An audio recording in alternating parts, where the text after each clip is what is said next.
all you night courties, you culties, you jurors, you wonderful people. Night court's in session, dang it. Oh, I've been looking forward to this all day. Nothing like a crazy day to make you appreciate you all, although it doesn't take a crazy day for me to do that. Good grief. Hi, everybody. Hopefully you had a wonderful, wonderful, wonderful weekend. I hope. Boy, I just realized that camera is so close. Why is it so zoomed in? Ugh. Oh, I'm just glad it didn't break. 1 second, please. That's a touch better. We'll go with that for now. Oh my goodness. Hello, everybody. Hello. Um, I think somebody said new haircut. Nope, just a bad cut. And by that I mean just a bad hair day. Bad hair day. Let's see here. Let me go through some of this. Hello, Corey. Hello, Ricky. Let's see. Tommy, hi. Patches, hello. Oh, well, that's tough. Aw. But hello. I'm glad you're here. Hello, Lisa. Welcome to Night Court. Welcome, welcome, welcome. And we love to see you. Hello, Dina. Jill, Candace, Petrified, Queen Olive Ruth Ann, Shunk of Bacon. Sing any Hamilton lately? Buffy Bot hits it on the nose. A big welcome to everyone joining us. We are glad you could make it. Thank you so much for coming in today. Oh, I could use you all for sure. Nikki, hello. Hello, friend. Hello. Let's see. Erica, hi. How are you? Welcome in. I love that profile. That picture. Is it a profile picture on YouTube? I don't know. City Kitty, hello. I think you shared the post on Twitter's Twitter X Twitter. I don't know. He's gonna eventually charge everybody to use it anyways. So thank you. Kelly P. Hey, hey, hey, hey. Angie, hi. Tash, hello. Virginia, hello. Carolyn, hi. Andrew, hello. If I miss you, it's not because I'm doing it on purpose. I'm trying to go as fast as I can. Wendy, hey, how you doing?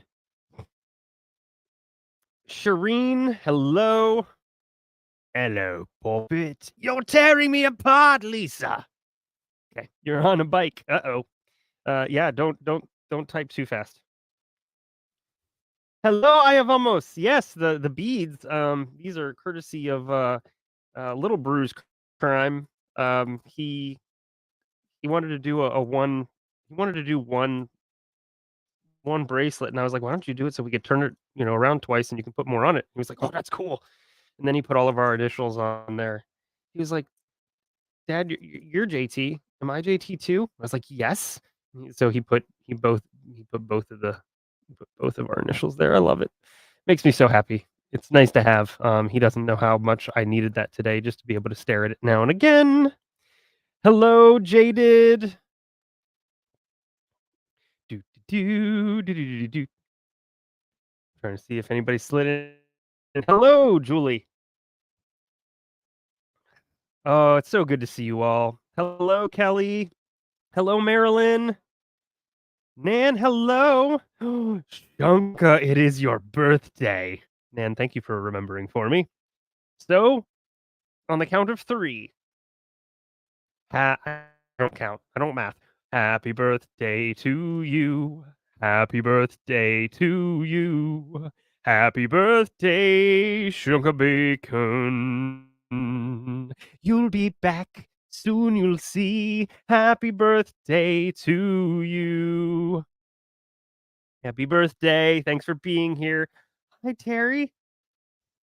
Glad you're doing good. I'm glad you're here. I'm glad to give you something to do. Oh, oh my goodness gracious. Did anybody else slide? Oh, look, it's Slick herself. Y'all, the longer that I stream with you, the more I realize how many of you have tried Slick's BBQ. Um, you most assuredly should purchase some. Definitely. It's a Shunkapede. Ooh. Oh, hi, Jen. Oh, Jen. Jen had a birthday too this weekend. So I was singing to you too. Happy birthday. Hello, Casey Star.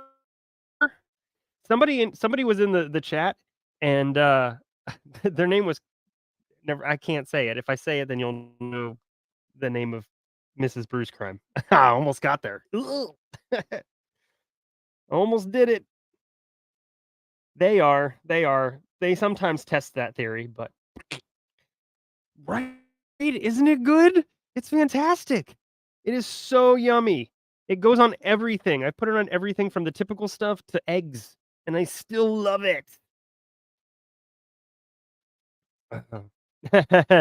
That's, that's Poppet saying, "Hey, international shipping, please." It's level 3. Code 3 is so good. So good. No, you are. I think I think there's some discussions of, well, no, I'll ask first before I say anything. Um, no, we can't do that. It's not allowed. I can't. Listen, I've got myself a tiny bit of a allergy slash cold, so they gave it to me. Here's what I think. I think the majority, if not all of our mods, are all very empathetic people. And when we hear about one of us getting sick, the other person's like, "Well, they can't be alone in this. Here we go." And I think it just spread. I think it just spread. So methinks thou protesteth too much. Um, you're spreading Welshness? Phrasing. Yes, please don't share Kool-Aid cups. Yeah, we left a Sharpie at the front door so you can mark your cup so people don't drink it. Yeah, there it is. The official sauce of 13th Juror is Slick's BBQ sauce. Check it out and stay updated at https colon / www.slicksbbq.com. You don't want to miss it. They bring the flavor of Firehouse to your table. Sewing Mama, hello. I'm glad you're back too. I hope you're okay. That would be fun. It's like another language. Hey Wendy, we're we we're here. We are here to at least provide as much support as we can from a distance. So,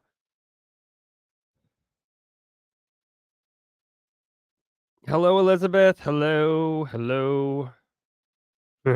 Red Solo Cup. I fill you up. Let's have a party. I think I figured out how to use my voice mod thing earlier.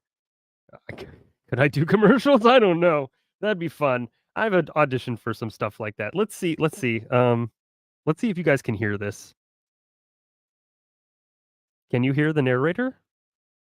Does that sound any different than me? I'll just wait for the response, which will be 8 seconds longer. No? Okay. Not important. I can't figure it out. I'll never figure this out. That is unfortunate. Unless it's this.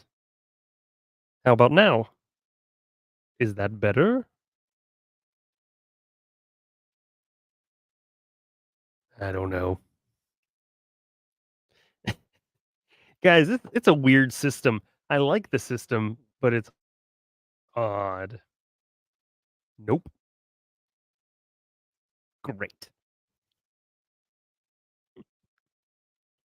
I don't think that's any better.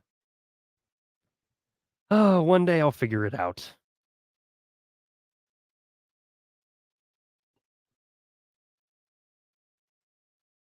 Oh my goodness, there's a not a drama llama sighting, everybody. Turn that off. It's too distracting. My brain just wants to figure it out, and I can't figure it out. Yay! I like llamas. Be nice. And if it's a not a drama alert version, I like that too. I like it even more so. All right. Well, let's hope that the whole screen sharing thing works. Whew. Wow, that's a big me. I don't like that either. Good grog.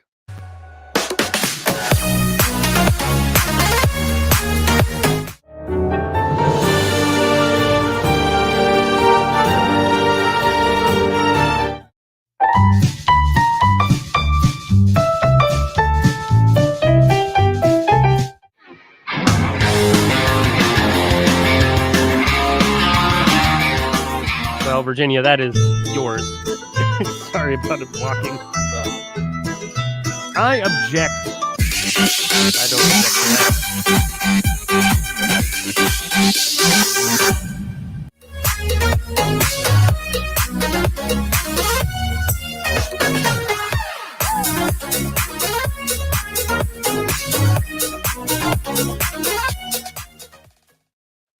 Oh my goodness gracious. Thanks everybody for being in chat early, part of the trailer crew. That's not what I meant to say. The tailgate crew. Muchas gracias. Y'all, tonight's going to be a quieter night. I do want to say that if you haven't done the quiz yet, remember you have until 8:45 on Wednesday to get that in. We did cult. If you go back to Fridays, yeah, Friday. That's how this works. If you go back to Friday's stream, Shireen has wonderfully placed the actual timestamp in the comments. You can click on that; it'll go straight to the quiz. And so, if you've brushed up on your cult work, you have until Wednesday at 8:45 to fill that out. We've had 19 people answer so far. I know we have plenty more because I have like 46 that could be on the board. So don't forget. Till 8:45 on Wednesday. Some of you will wait until 8:42 on Wednesday. Adam. So anyways, don't forget the quizzes. Some of y'all are very close. And so we have, let's see. So last week's Friday quiz is due this Wednesday, and then we have the 22nd and the 29th, and those will be the last two quizzes before the end of this month, and we crown our very first winner. The entire weekend, all I could think was because some of you, as I was reading the questions in chat, were saying that it was a little difficult, and I was like, "Oh God, did I make it too difficult?" Hope not. But maybe I did. It's a little easier to be. It's a little easier to see the answers or know the answers and write the quiz.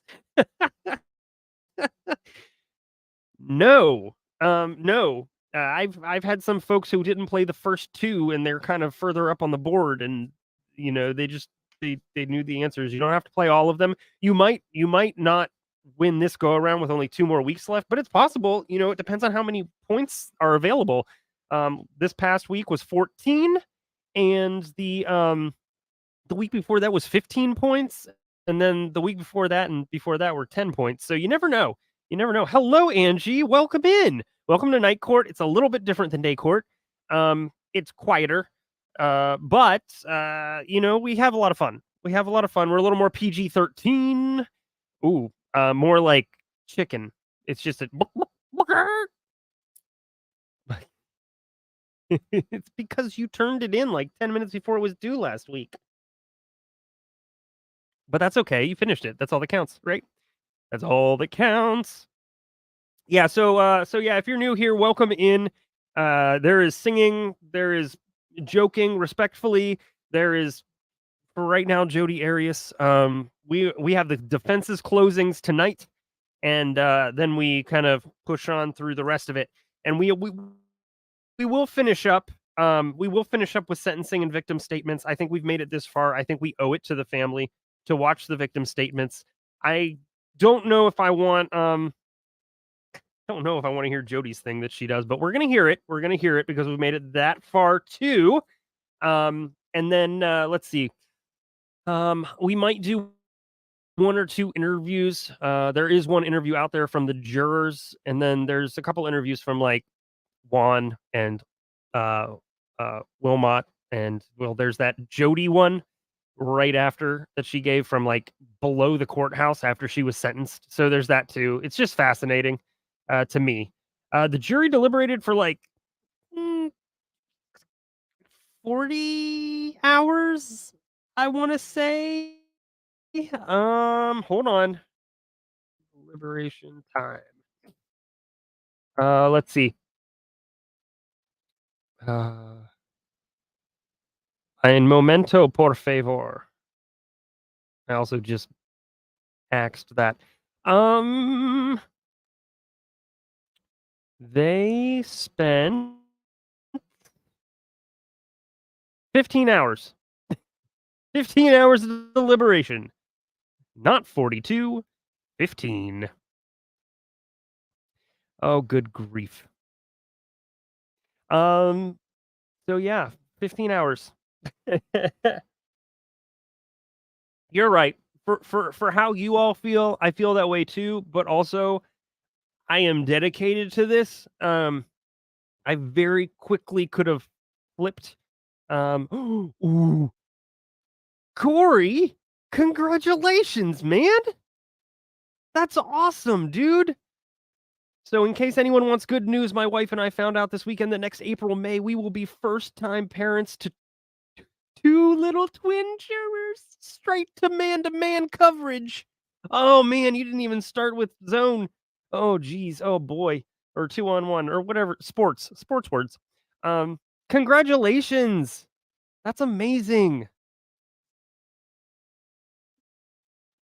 A good chunk of us in here are parents. Some of us watch kids. Some of us, we all have some experience one way or another. So if you ever have, listen, I'm one of those guys. I don't assume you need advice. I never assume that because that's not cool. But I am somebody where if you ask a question, I'm going to answer it and give you a realistic answer. It's our second and third cult babies. Number 2 and 3. That's exciting. That's so exciting. Congrats to you. Julie has twins. Awesome. Oh my gosh, what are we going to do when it's the 13th cult baby? Oh,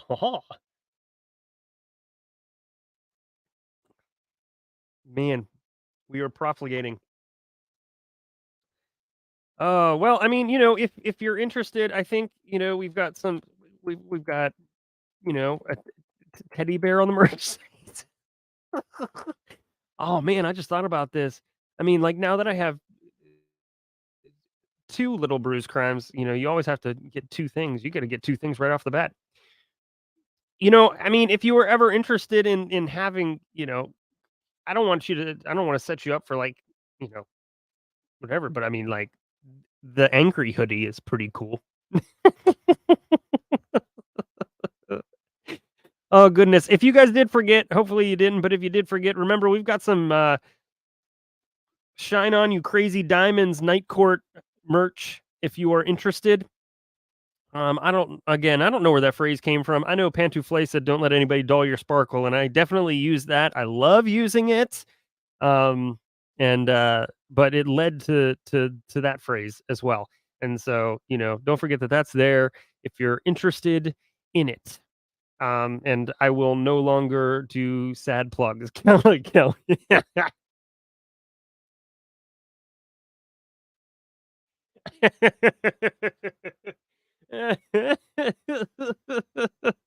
Oh man, I needed that. No, Candace, that's right. Well, happy Halloween birthday. Oh man, I would have loved my birthday to be on Halloween. I was a few days after that. Kelly's got baby merch on the Red Bubble. So check out Kelly's shop, which is coming up in a second here because Angie hit it. All right. So I've reminded you about the quiz. Don't forget the quiz. We've chatted. this is going to be a chill night where we talk and watch the defense trip over themselves and see what happens. So this is going to be fun. And that's what we're here for. I know that it's a tough topic, but we're a great community. We're fun times, and Miracle worker! Hey, chillax. Chillax. It'll be all right. She bangs! She bangs! So, for those of you who are new, I only have one thing to say. Welcome to the party, pal! Welcome to the party, pal. Why did I sound like Vince McMahon just then? You're fired. Hey, here we go. Please be seated. The record will show the presence of the jury, the defendant, and all counsel. Mr. Nurmi, you may give your closing argument.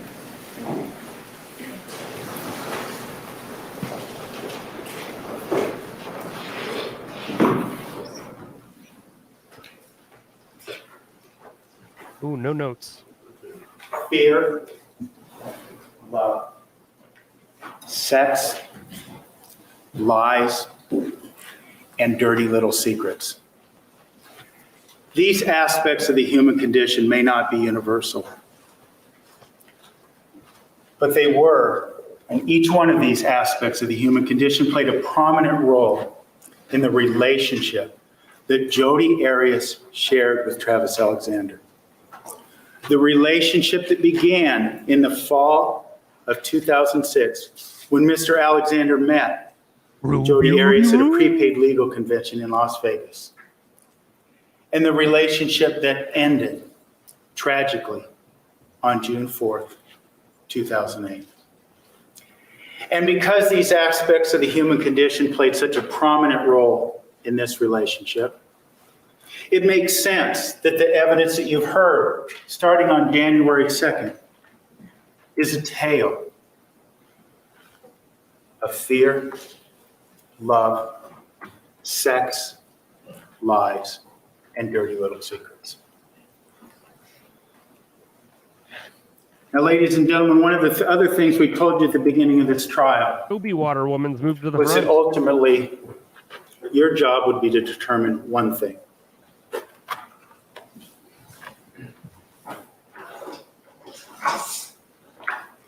Your job will be to determine what happened. You read some jury instructions yesterday that you were the finder of fact. What happened? What happened in the minutes in time between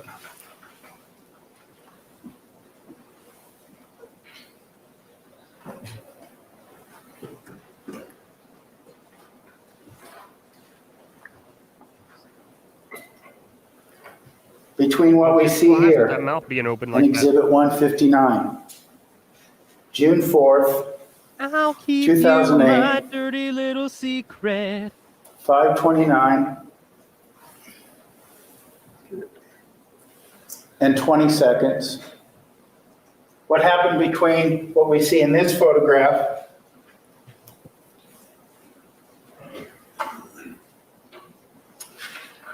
and what we see in Exhibit 162? Mr. Alexander's body being drugged across the bathroom floor at 5:32 and 16 seconds. What happened in those 3 minutes is ultimately what you are to decide. Is this 3 minutes in time, is this a culmination of a plot, a plan that Jodi Arias hatched in May of 2008, in which she was going to go from her grandparents' home in Wairika, California, to Travis Alexander's home so she could kill him? Was it what the state said it was yesterday? Was it this plan? Or was it an act of self-defense forced upon Miss Arias by the actions of Mr. Alexander? Or was it something else? That is ultimately what your job is to determine. Fear, love, sex, lies, and dirty little secrets will help you understand, I think, what happened in those 3 minutes. And as you begin, and we've seen certainly aspects of fear throughout the course of this trial, right? And we'll talk about that more later, but it occurred to me as I began thinking about talking to you this morning that you may have some fear. You've been listening to evidence for 12 weeks now, more than 12 weeks, since January 2nd. And you may feel, maybe I forgot something. Maybe I didn't understand a crucial piece of evidence. Maybe when I get back to deliberate, my fellow jurors will not feel the same way that I do about this case. They won't see things the same way. Maybe you fear how your verdict will be received. Objection. The proper argument. Nope. Objection 1. Approach. You may fear how your verdict will be received by those who love Travis Alexander, by those who love Jodi Arias, or by the world at large. But ladies and gentlemen, as the jury instructions that were read to you yesterday indicate, your job in determining what happened between these 3 minutes in time is to do an objective analysis of the facts and evidence presented to you. You are not to be guided by sympathy or prejudice or fear, but instead by your personal belief. And rest assured, each and every one of you are here because all the parties involved believe that you are the type of people that would have the courage of your convictions to stand by your personal belief against whatever pressures you may feel. Each one of you is entitled to deliver your verdict to this courtroom. You do not have to succumb to the pressure of a fellow juror who may not agree with you. You can have the courage of your conviction to deliver your own verdict. You are to have the courage of conviction to deliver your own verdict based on the evidence you've heard, nothing more. Nothing more. You are asked to put that fear aside and look at the evidence. At the evidence. And before we talk about the evidence and what this case is about, I think it's important to talk about what this case is not about. It's not about Snow White. Interesting rhetorical choice. It's not even about any of the 7 dwarfs. It's not about bad haircuts, and it's not about the sexual orientation of any of the witnesses. Objection. Arguing facts not evidence. It's not even about whether or not you like Jodi Arias. 9 days out of 10, I don't like Jodi Arias. Objection. But that- Arguing his belief. Sustained. That's the fact. Yes. It is directed to disregard the last statement. But that doesn't matter. Your liking her or not liking her does not objectively assess the evidence. And you know what, ladies and gentlemen?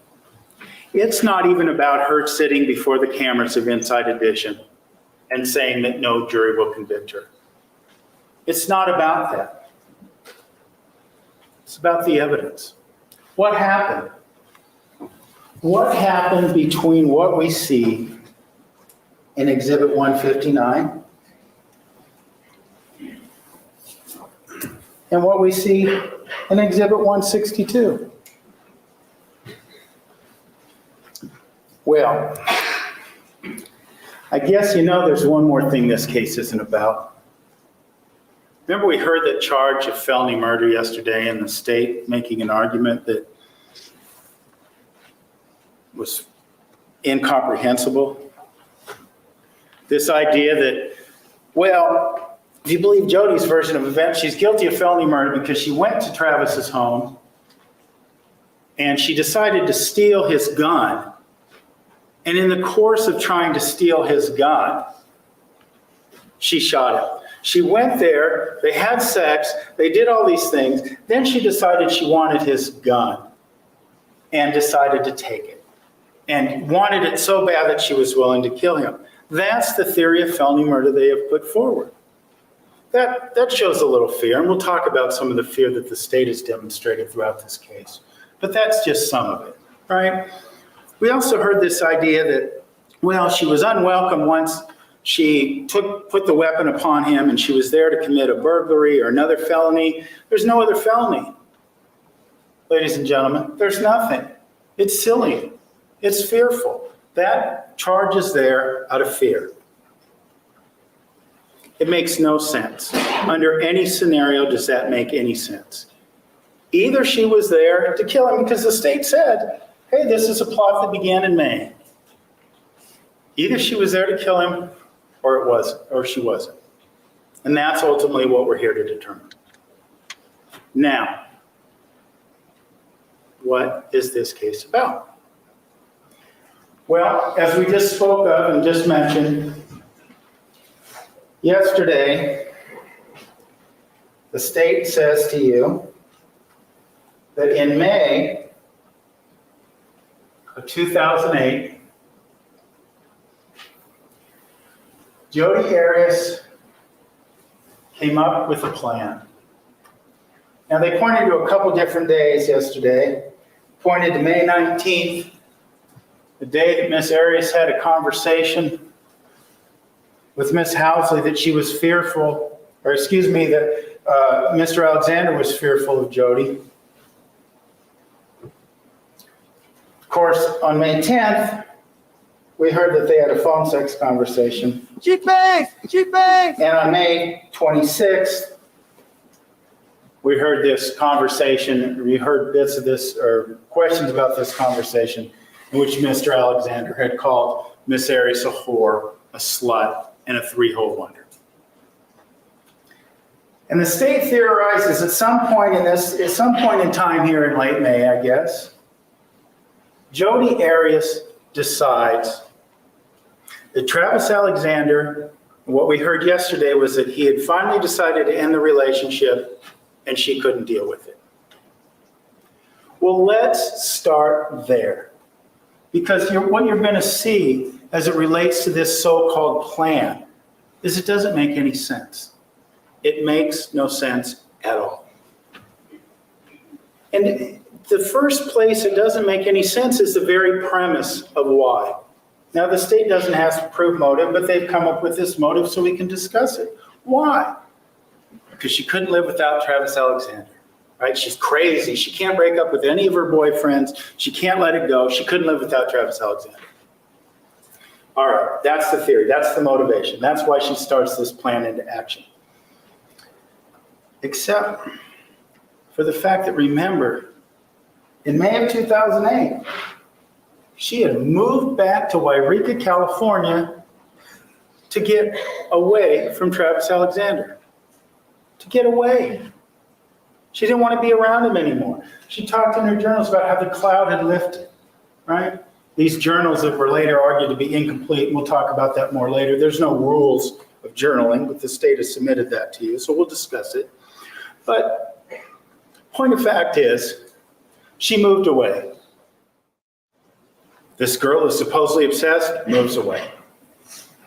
They still talk on the phone, but she moved away. What else is she doing? We heard evidence that she had an account on LDS Lincoln, a Mormon dating site. She was a young Mormon woman in her mid-20s, much like probably a lot of the people on that website, who was looking for someone who shared their philosophical beliefs. Now, the state has tried to cast aspersions on that, but ultimately, a lot of people use these sites, and Jodi was using them. She wasn't so locked in on Travis that she wasn't looking for other men. And then we met one of those other guys, right? Ryan Burns. He sat there right before you. She began conversating with him. Phone, text messages, and they had planned to meet. She was interested in moving past Travis Alexander. So this whole idea to begin with of why this plan was put into place. This plan would have been masterminded, right, in May of 2008. Because for this very reason. And the reason doesn't make any sense. Okay. What next doesn't make sense? Could be. The state tells you that in order to effectuate this plan she's conjured up to kill Travis Alexander. But once this plan is conjured up, what does she need? She needs a way to shoot him, right? Way to kill him.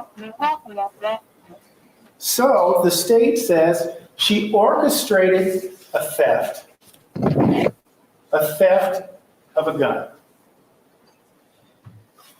Now, in Exhibit 325,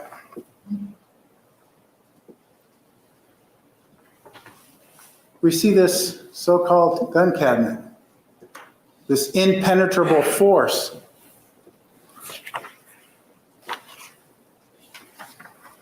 We also see this in 326, the same gun cabinet. Now, I would say to you, ladies and gentlemen, first of all, that if she wanted a weapon and this is the weapon she wanted, for whatever reason, keep in mind. Conversate is a real word. It means to engage in conversation. Sometimes it's nice to be able to sit and conversate. It doesn't mean that it sounds good, but it's a word.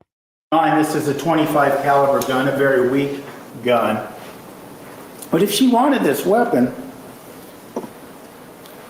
and she was going to leave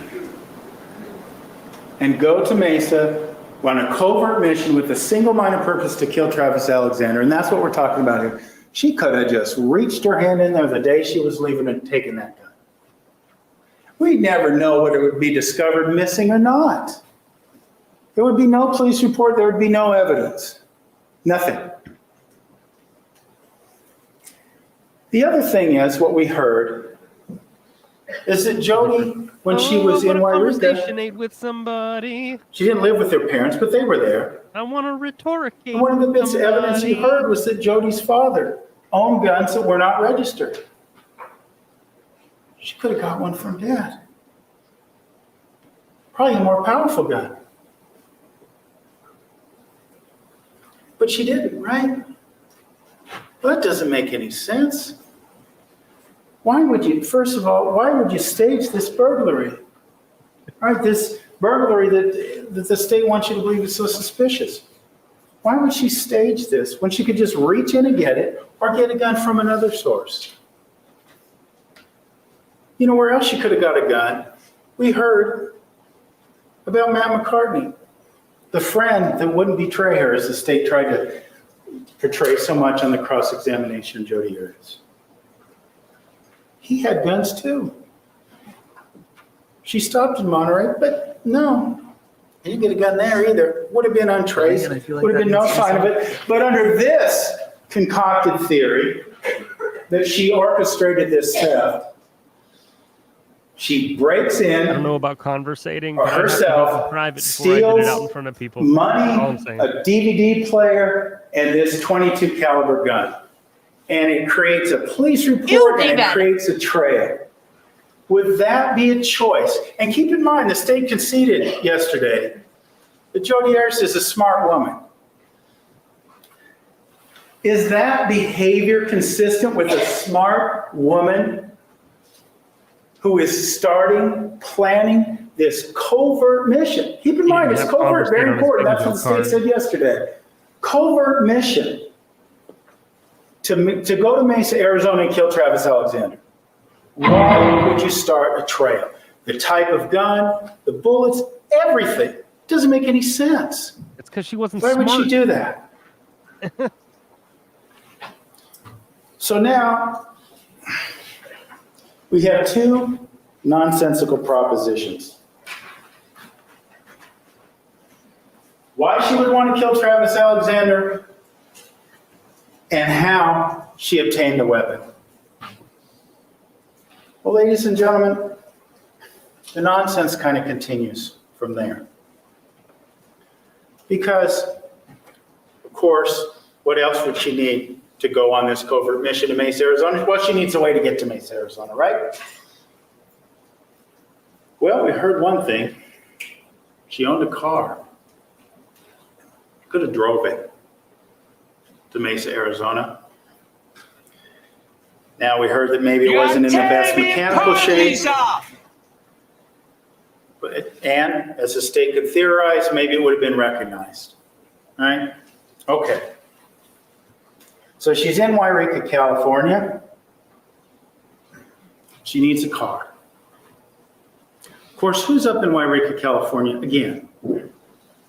Her mother, her father, her sister, and her grandparents. All with cars. She could have exchanged cars. She could have come up with some reason. I'm going on a road trip. Can I take your car? None of it. None of those actions would have caused there to be any sort of paper trail, right? You borrow your mom's car, you go on a long trip, no paper trail. You borrow your dad's car, you go on a long trip, no paper trail. Those people, those same people, mother, father, they also could have rented a car. Not today, for Jodi Satan. Arias, Not right? today. Nothing linking it to her, but does she do that? Does this smart woman who's planning this covert mission, does she do that? No, she doesn't. And the state theorizes that she didn't rent a car in Yreka, California, and did it instead in Redding, California, because she didn't want to be recognized in Yreka. But she hadn't lived there for years, number one. And number two, Redding, she was with her brother, and at that time, his fiance. So there were witnesses to her being in Redding, California. And the other issue is this choice she made to rent a car at Redding. As if it would somehow be covert that way. No one will recognize me. That's the theory, right? No one will recognize me. No one will know. Here's what I But love. what does she have to do? You don't go to budget rent a car, plop down a couple $100 and drive off with her car. Car rentals don't He work reads that out way. all of the prosecution's We have a arguments. driver's license and a credit He card does it really information. well. And There's a he's very pretty clear paper poignant about trail And then he just as kind to of what took didn't place do it. when she went to the Redding airport. And keep in mind too, I think that's important. She went to an airport. Talking to myself An airport with security cameras. when I'm in the cell. And there's security a all lady around.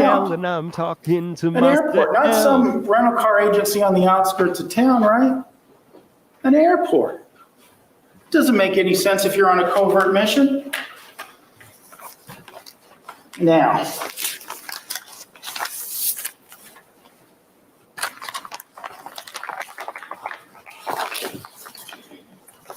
let's take a look at this paper trail. Wasn't me. What does Miss Arias do to get this car, right?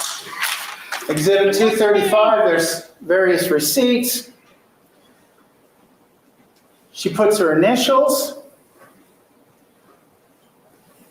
She signs her name.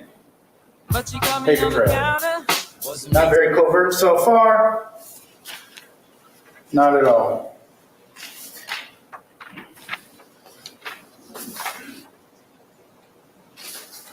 Now, adding to this level of nonsense again,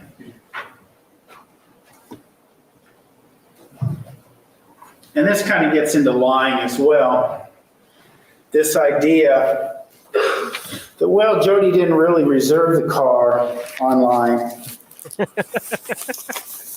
at Priceline, as she said. She lied to you. She really did it at budget. Let's take a look at these receipts here. Or the bank statement. She got the car. When did she get the car? She got I the missed car that entirely. in June. Ain't that just how Right it as she goes? was getting ready to go on this trip.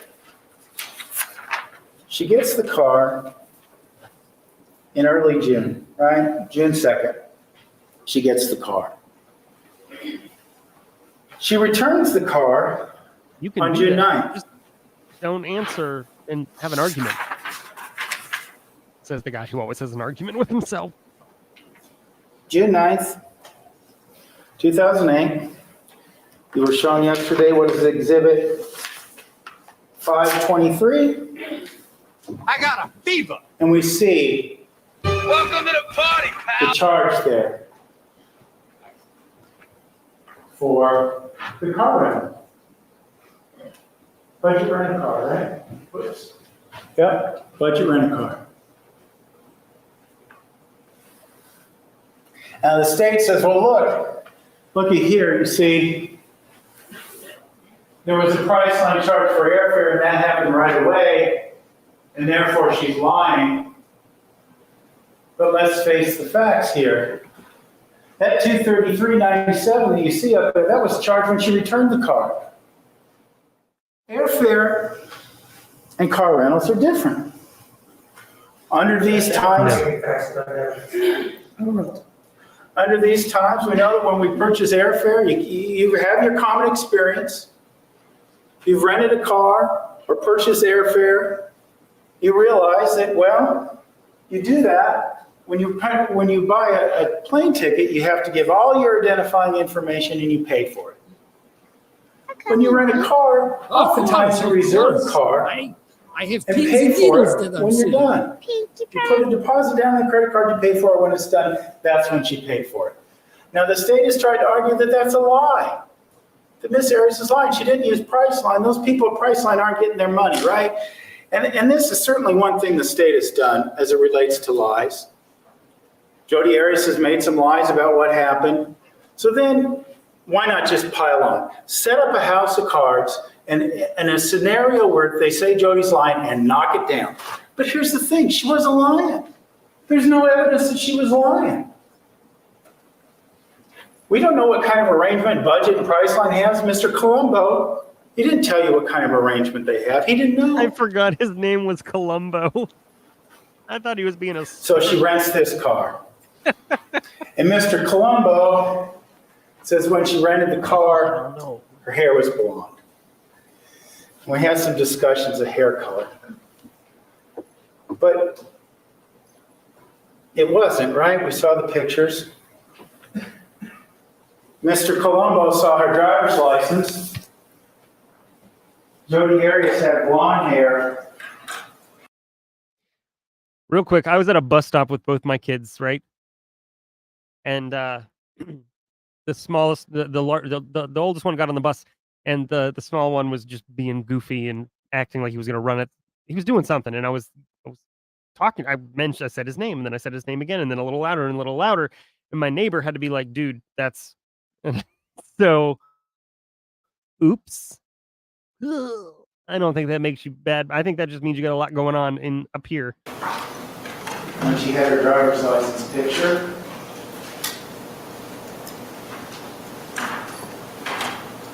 But you saw pictures, right? We saw a picture 413, or excuse me, Exhibit 413, taken on May 10th, 2008. And no one tried to have an expert testify and say this is a certain color hair. You can use you can look at it. You can look at your own judgment. You may have different shades of brown. We have Exhibit 414. We've gone to shades of hair. And Exhibit 414 was taken on May 15th. Jodi and her parents' dog, May 15th. You judge for yourself. May 17th, Exhibit 415. Judge for yourself. Is that some sort of bright blonde hair?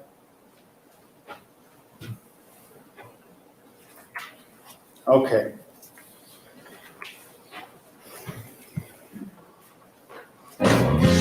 What else is at the car rental agency?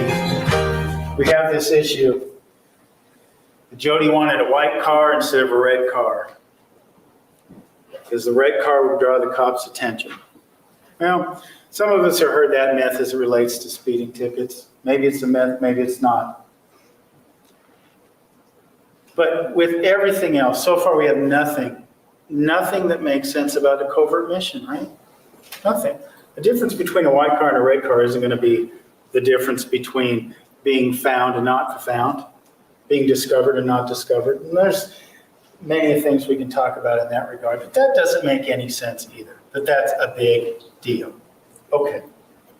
For those of Now, you would think, ladies and gentlemen, wouldn't you, that if somebody was on a covert mission, right? And now we're June 2nd, she's in Reading. Gareth was the She's got Dwight the car. of the UK And office, under the state's theory, she has the car, and that was the first She's got the 5 gun. seconds of the office theme song. she's ready to rock, right? And that's how my brain works. So does she then go from Redding, California to Mesa, Arizona, nonstop in order to go on this covert mission to kill Travis Alexander? You don't stop anywhere, you don't visit any people, there's no witnesses. You go in there clean and you do your business, right? Did she do that? Oh, no, she didn't. Doesn't make any sense. What does she do? She stops in Monterey, California. What does she do in Monterey, California? She visits 2 former boyfriends. This crazy woman who can't let it go has friendships with 2 of her former boyfriends, Matt McCartney and Daryl Brewer. And she had a relationship with Daryl's son because they were together so long. So she had breakfast with Daryl and his son and spent some time at a karaoke bar with Matt McCartney. So what she had done, if she's on this covert mission, is it's not quite so covert anymore now, is it? And there was We've much alerted the rejoicing. world to this gun theft. We've alerted the world to the rental car, and we've alerted the world to where we're going or the presence. And then Daryl Brewer says, well, she told me she was going to Mesa and needed gas cans. Well, if this was a covert mission, first of all, and I would submit to you, he was probably mistaken about Mesa. She did go there, but whether or not she was planning on going there or not. But think about it. If this was a covert mission, would you say to your ex-boyfriend, can I borrow a couple gas cans and I'm going to Mesa? Doesn't make any sense. So the nonsensical nature of the state's theory continues all the way to Monterey, California. She does borrow gas cans from Daryl. But then again, that doesn't make any sense either, right? You're on this covert mission. You can buy gas cans and no one will be the wiser, right? Back to gas math. But you borrow gas cans because you say you're going to Utah. I don't know the way. Gas may be more expensive, what have you. She's not familiar with the route, so she borrows gas cans. As they often did, you heard Daryl Brewer say, as they often did on their road trips. Ron. It wouldn't make any sense as far as this covert mission goes, right?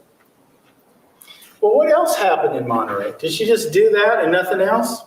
No, something else happened.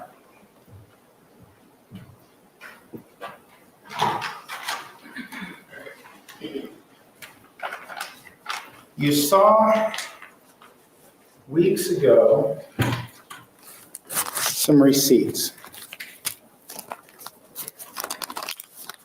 Receipts for various things. Gas.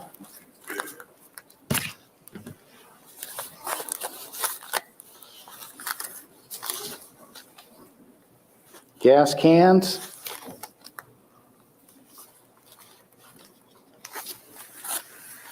Nope, But don't do what it. happened in Monterey in terms of those receipts?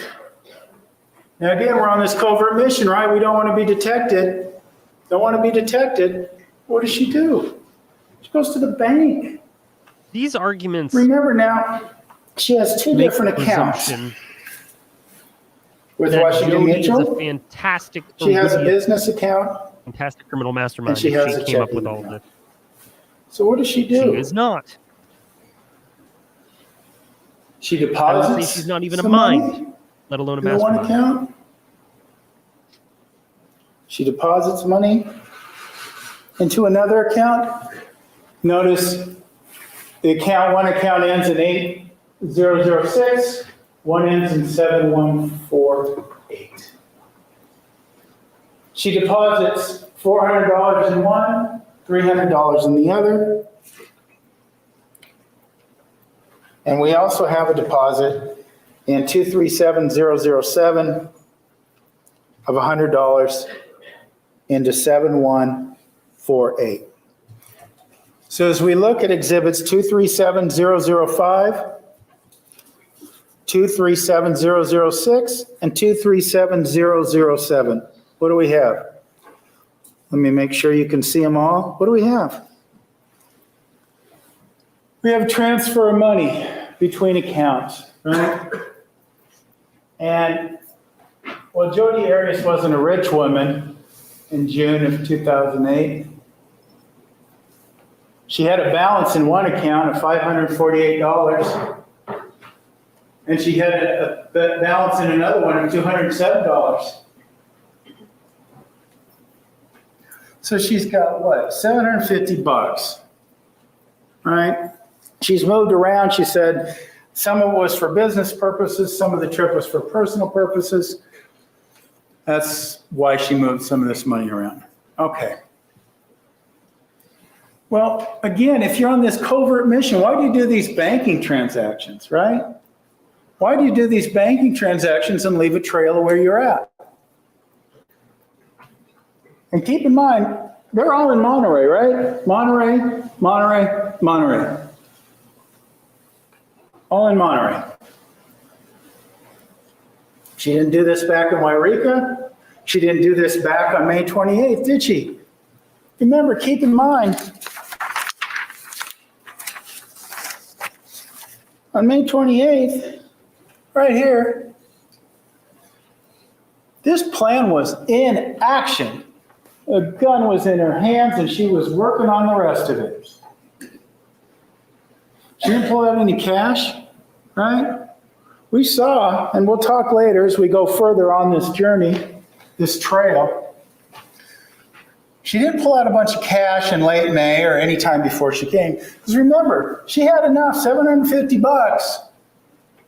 She wanted to do this covert mission. She simply could have gone there without the need for gas cans. You know, when you buy gas with cash, you don't have to give your personal identifying information. We heard that makes sense in your own common sense and experience. And we also heard that from the lady who works for Tesoro. You pay with cash. There's no need for a receipt. They don't take identifying information. So she had this $750 or so, and she doesn't take it out. She could have put it in cash. She didn't do that. She wanted to buy gas cans covertly. What could she have done, right? She could have gone into Walmart or Target or wherever, bought gas cans, and walked right out, right? No one even the wiser. She wouldn't have a witness. She wouldn't have a witness who she borrowed gas cans from. But again, if you're on a covert mission, that doesn't make any sense to create this witness to save $20 or so. Money. $12.96. The state said yesterday $12.96 is the price of premeditation. Well, $26 seems like a small price to pay to cover your tracks if this is what you're doing. Now, what does she do here, though? She does buy some gas cans, right? The next stop in this trip is we know that she stopped in Salinas, California. And looking at exhibit 237008. What does she do? She buys a gas can with cash. 2 or 3, no less. Now keep in mind, ladies and And a gentlemen, Walmart. the state says that this was done by this No, go to smart Rose's. woman Just go to Rose's. under the premise that she did the calculation that she needed another gas can to get into Mesa, Arizona without being detected. Of course, we know she had the money to buy gas without being detected, without there being a paper trail. She had that money in the bank, so that doesn't make any sense. But here's the other thing that doesn't make any sense. She buys this extra gas can, right? Welcome to the party, pal. And here she is with this receipt. There's a chance. Well, I don't know about you, ladies and gentlemen, but I've never been to a Walmart that doesn't have a garbage can. Why wouldn't this smart woman, why wouldn't she just take this receipt and drop it right in the garbage? I don't want anyone to know I bought this gas can because I'm on a covert mission. Drop it in the garbage. She didn't do that, did she? It doesn't make any sense. Then there's this theory, this receipt has been bandied about. This is evidence that Jodi Arias lied to you, right? That's what the state said. She lied to you on the stand in the light of truth. And we'll talk about shining the light of truth on some people that have been involved in this trial later. But she doesn't throw it away. And she says she returned the item. Did she ever say she returned it to the exact Walmart? You can go back to your memory. She was in Pasadena. She was in different places. There's plenty of places where this happened. But the state says, oh, look, we checked all the registers at this Salinas, at this Walmart. Did they check the others? Do they know? Who knows? But again, set up a house of cards and knock it down and call her a liar. Because that's the basis we're going to use for our case. And look, ladies and gentlemen, if Jodi Arias were accused of the crime of lying, I could not stand before you in good conscience and say she's not guilty of that crime. But nowhere in your jury instructions are you asked to convict Jodi Arias of lying. There is no verdict form that you will have to say, is Jodi Arias guilty of the crime of lying or not? Well, of course she is, but there's no verdict form to that regard because that's not the crime she's being charged with. It's premeditated murder. That's the ultimate crime. Okay. Now, the other thing that happens in Salinas is the state made this comments about the license plate, right? This gang of skateboarders that need a screwdriver to be in the gang, right? That was the comment. That was the facetious nature of this theory. Jodi Arias told you, and there was all this discussion, all this cross-examination. How was the license plate leading? How was it, the front plate, everything else? Quick, everybody, What hide. Jodi told you is that she saw the plate reflecting, she picked it up and she put it in her car because she thought it was her front license plate. There was no talk of the back license plate. No talk of it. Now, what the state brought forward to you yesterday seemed to be this theory that at some point in time, what Miss Arias did to avoid detection was remove the license plate. Remove it. So she wouldn't be detected. Well, that doesn't make any sense. You get What would nothing. draw You the eye lose. of a law enforcement Good day, officer sir. more than a car with a plate missing? Probably the next best thing that would draw the attention of a law enforcement officer would be a license plate that was upside down. Right? We heard about that. Officer Galletti from the West Jordan Police Department said, I noticed it He seems to be because doing it was just fine, upside down and for no other reason. which is unfortunate. Doesn't make any sense that Jodi would have put this plate upside down if she's on this covert mission. Remember, she's still trying to be undetected. She's trying to go to Utah to set up her alibi. Oh, Amy, thanks for the memberships. 1 second. Candace, Dusty Dan. Is it Leavin? I don't want to mess up. I'm going to mess up. Lisa Bassett. Erica 843. Welcome back. Welcome to the cult. Grab your Kool-Aid with a C and an E because of copyright infringement and your juror chair by hitting or typing an exclamation point seat. Oh, yeah. So, that doesn't make any sense either. But let's back up the car, literally and figuratively, right? Because the next point of conduct that is important here is Pasadena. Miss Arias goes to Pasadena. And one of the things we see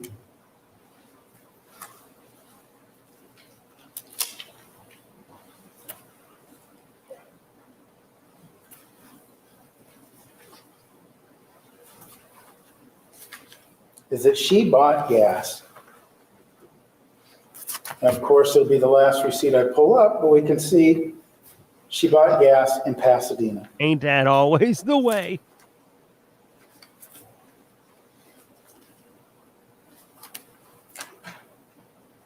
Here we go. Pasadena, California, she buys gas. Now that receipt is definitely faded over time. Let's see here.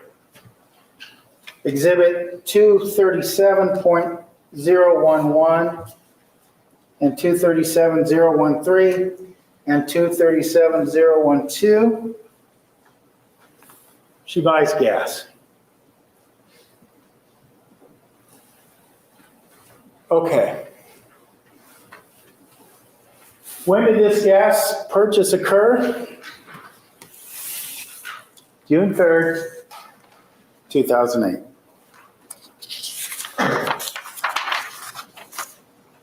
So on June 3rd of 2008, Miss Arias is in the midst of a covert mission to Mesa, Arizona, designed with the single-minded purpose of killing Travis Alexander.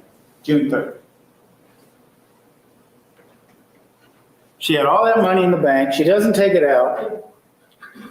And she goes to an Arco in Pasadena, June 3rd, about 8:42 in the evening, and she buys gas.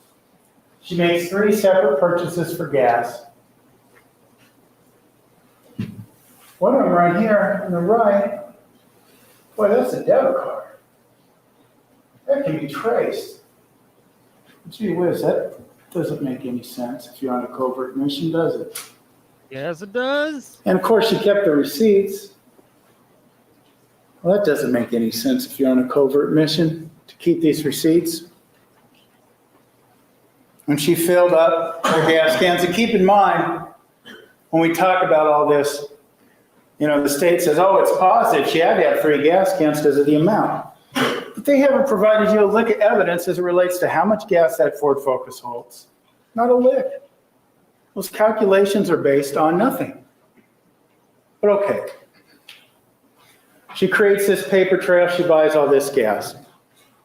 What else happened on June 3rd, 2008, that evening? Remember, something real important happened that evening. All right. She spoke with Ryan Burns, the man who she was going to go see in the Salt Lake City area.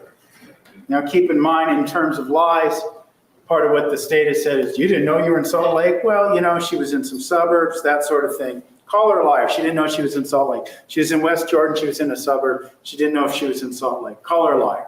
It's another example. But here she is. She's on the phone with Ryan Burns. And yesterday, keep in mind, yesterday the state says Ryan Burns, no motive to lie. No motive to lie. And he talked to Jodi Arias that evening. Around 9:30, he said, and you recall me asking him, there was talk about when was Jodi expected up there? When was she going to be in the Salt Lake City area to West Jordan? About 12 hours. We talked and she said she'd be there in about 12 hours. That would have been about, you know, he said the conversation was around 9:30, 10 o'clock. That would have been about 10, he kept saying 10 or 11 the next morning. The morning of June 4th. She was expected in Utah on the morning of June 4th, about 10 or 11 in the morning. Now, getting back to what I asked Mr. Burns, I asked him, when you talked to her, did she say anything? Did she make any excuses as to why she might be late? No, she said about 12 hours. Well, ladies and gentlemen, wouldn't you think if someone was on a covert mission, and that covert mission was about 5.5 to 6 hours away from her current location, from Pasadena to Mesa. She was going to eat up 6 hours just getting there, right? Wouldn't you, and you know, there's this talk about Ryan Burns being her alibi, etc. Well, wouldn't you tell this person, you know what? I may stop at the Grand Canyon and take some pictures. I may stop somewhere else and take some pictures. I may decide to pull over and take a nap at a rest area. Set up an alibi. Get yourself to the point where you're not expected till, I don't know, 2, 3, 4 in the afternoon, right? She didn't do that. 12 hours. She's expected in Utah, in Salt Lake. 12 hours. Doesn't set up any sort of alibi. That doesn't make any sense. Okay.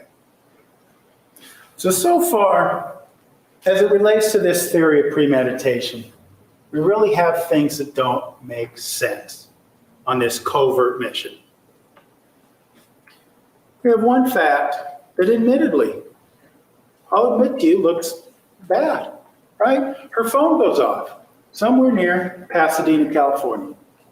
And it doesn't get turned on until somewhere near the Hoover Dam, a day or so later. Okay, but that fact in and of itself, taken alone with all these other things that don't make any sense, could be seen as suspicious, but it's also probably the case that throughout the course of history of cell phones, that Jodi Arias would not be the first person to have a cell phone die on them and not have a charger available. She probably won't even be the last. Now, we have her in Pasadena. We have her talking to Ryan Burns, not setting up an alibi. And you saw the call records that she was speaking with Travis Alexander. What happens next? Showing you Exhibit 36.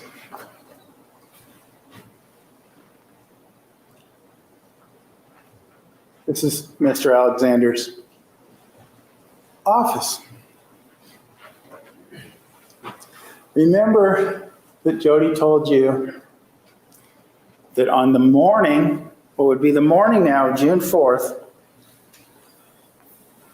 about 4:30, 5 o'clock-ish in the morning, she arrived at Mr. Alexander's home. And he was on the computer watching videos on YouTube. And the videos were of people dancing with boxes on their head, moving their hands around. And there were several of these videos, and we saw that recently, just a couple days ago, even when Detective Melendez, testified. We went through that computer report. And it showed all those videos. And this is another example of one of those house of cards to try to call Miss Arias a liar. She never said that there was pornography. The defense never said there was pornography there. Jodi Arias told you there were people dancing with boxes on their head. And that's what Travis Alexander was doing when she arrived at his home. Now the implication was made, maybe he was expecting her, maybe he wasn't. But we know there was phone calls. Jodi certainly told you he was expecting her. And if he wasn't, and keep in mind, of course, we're supposed to believe, and we'll get into that a little more later, we're supposed to believe that he's so scared of her, right? He's afraid of her. So my goodness, how could she just walk right in the house and then sleep with him, sleep in the bed, and then get up and take pictures of her? He's so scared of her, he's taking naked pictures of her in his bed. That is a new level of being scared. But anyway, let's go back to 4 in the morning. In the office, there they are. What Jodi said is that Travis had his back to her watching these videos. Now, ladies and gentlemen, let's keep in mind here. This plot began back in May. And there she is. Under the state's theory, she's got the gun. We also heard the state say yesterday that she had the knife with her. They don't give you any evidence to support that, but she said they had the knife with you. So she has the implements of Travis's destruction in her hand. Dun, dun, dun. His back is to her watching the videos. We know he was watching the videos. And we also know, right, that she's in Mesa, Arizona, and that she's expected in West Jordan, Utah, now about 6 to no more than 7 hours later, because it's almost 5 in the morning. Now, wouldn't you think, ladies and gentlemen, somebody is on this covert mission. They've done all these things to prepare themselves for the moment in time when she could kill Travis Alexander. Did she shoot him right then and there? I mean, she had the gun, she had the knife. You sit on a throne of Why lies. wouldn't she do that? If that was her point of being there. Why wouldn't she do that? God, that doesn't make any sense, does it? And then what do they do? What do they do next? We heard about drinking some water and Travis wanting to have some sex, and Jodi was too tired. But what do? They go to sleep, and they wake up in the early afternoon. Now, I will admit there's no support for the idea that, there's no evidence that they slept. Nobody took pictures of them sleeping, etc. But it certainly makes sense. He was up till almost 5 in the morning. She had been driving all night. And we have pictures taken later that afternoon. The sexual rendezvous, right? At 1:30 in the afternoon. The theory, or the question arises under this theory that the state has perpetrated to you. They're in bed together sleeping. She's got the gun. She's got the knife. He's asleep. What better opportunity would somebody need? He's asleep. You put the gun to his head and you do it. You put the knife to his throat and you do it. If that's what you're there to do, isn't that what you do? No better time than when he's asleep. She doesn't do that. Okay. What next? Well, you heard Jodi tell you that they had sex that afternoon, that he was tied her to a bed, and that they took pictures. Well, we have evidence of those pictures, right? We have pictures of Jodi naked on the bed.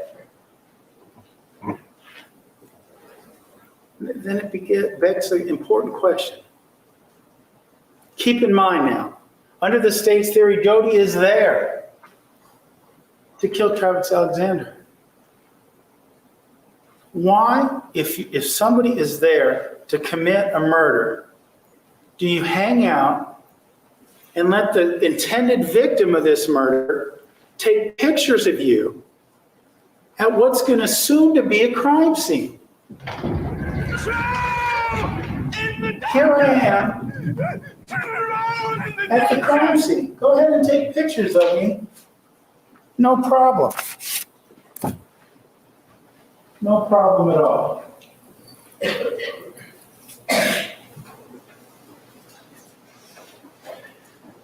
Now, that doesn't make any sense, does it?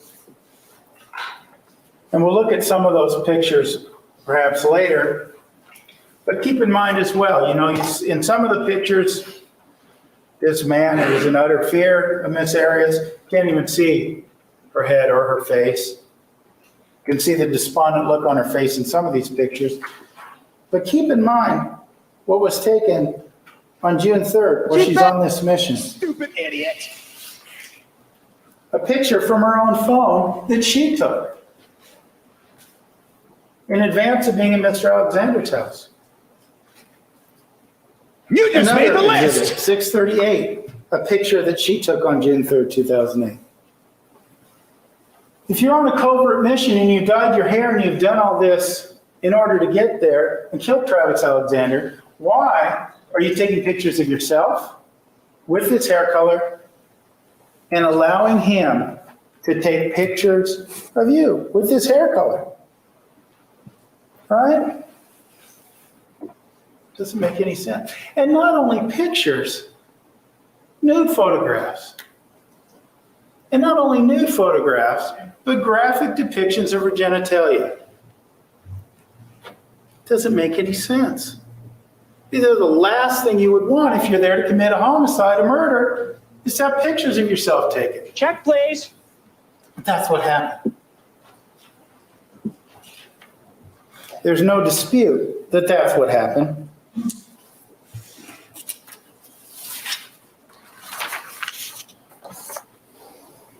So now,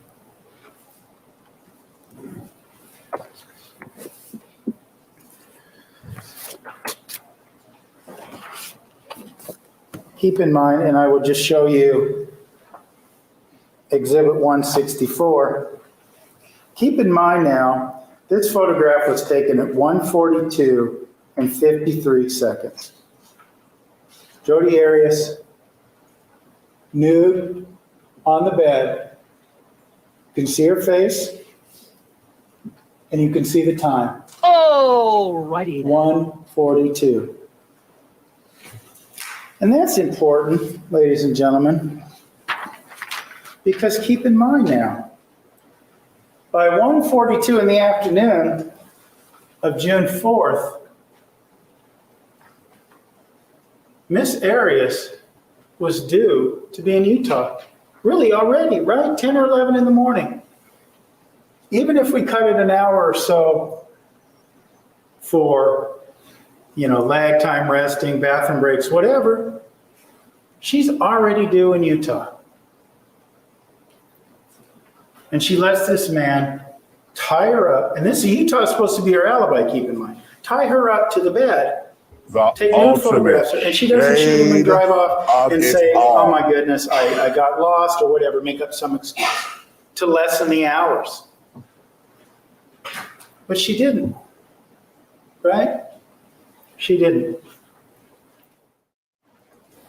But this was the plan under the state's theory. This was the plan to kill him and get to Utah as an alibi, right? But what do we also know about what happened that day? We know that Jodi Arias sat around, hung out with Mr. Alexander in this office,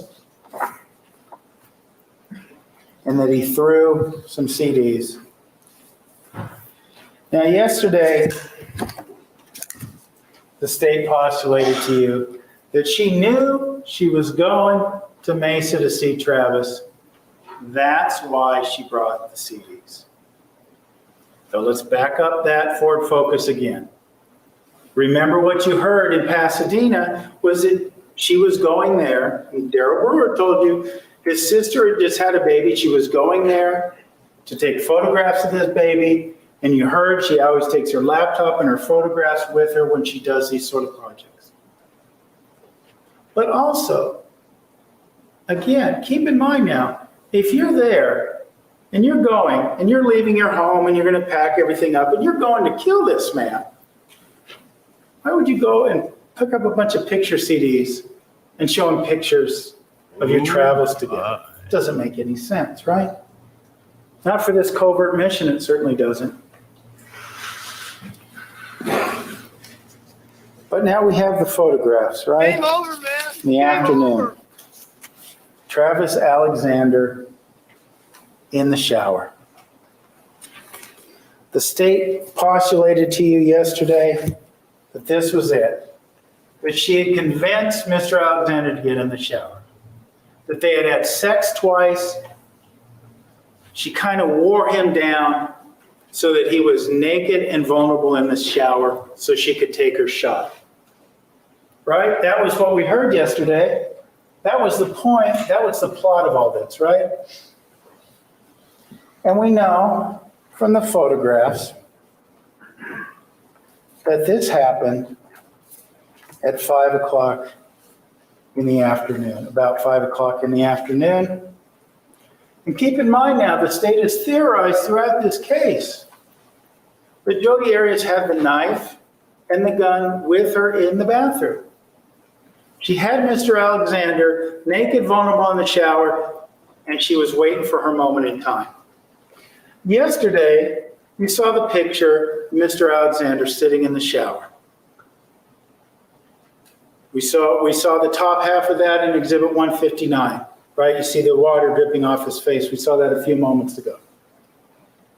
And then there's the next photograph where he's sitting in the shower. They say this is where she decided to make her leap, to make her move while he's looking at her. God, you know, funny thing is, it seems like is what we have in Exhibit 142. We have Mr. Alexander right there, don't we? He's in the shower. Look at his head. Face completely against the wall. Arms up. Vulnerable. Still naked. Under the state's theory, that would matter, but be that as it may, there he is. Now keep in mind, ladies and gentlemen, this is at 5:22 and 36 seconds. She's waiting for a moment in time to strike. She's waiting to kill Mr. Alexander. If there's a moment in time, this is it. This right here is it. I believe so. There he is. He's worn out, he's naked, and his back's to her. His eyes are right against the wall. He wouldn't have seen it coming. Wouldn't have seen it coming for an instant. And keep in mind, she had the gun, right? She could have just shot him right there if that was her plan. She didn't. Doesn't make any sense if this is a premeditated murder.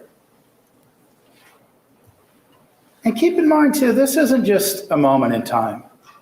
5:22 and 36 seconds. 5:22 and 54 seconds is the time on Exhibit 143.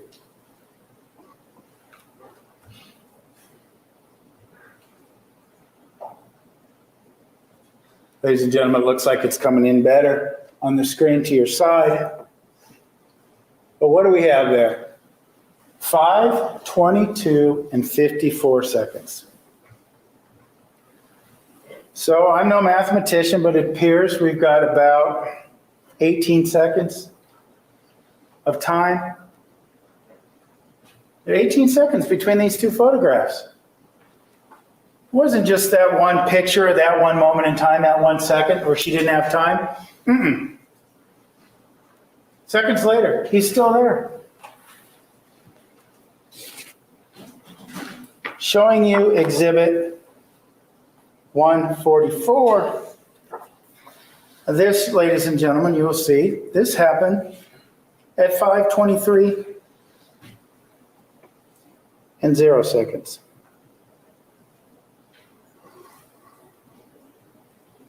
Same guy, head still against the wall, near the wall, not looking, at 5:23. More time. More time. Again, if this was the time, and keep in mind, boy, ladies and gentlemen, by this time, this has been a week or more of plotting. And there he is. She doesn't do it.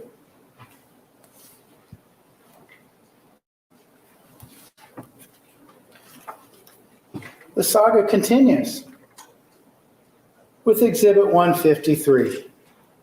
Same guy, same shower. 5:26 and 56 seconds. Court TV decide. Decide Exhibit whether you want to show it or not, so I can 154. block it or not. 5:27 and 12 seconds.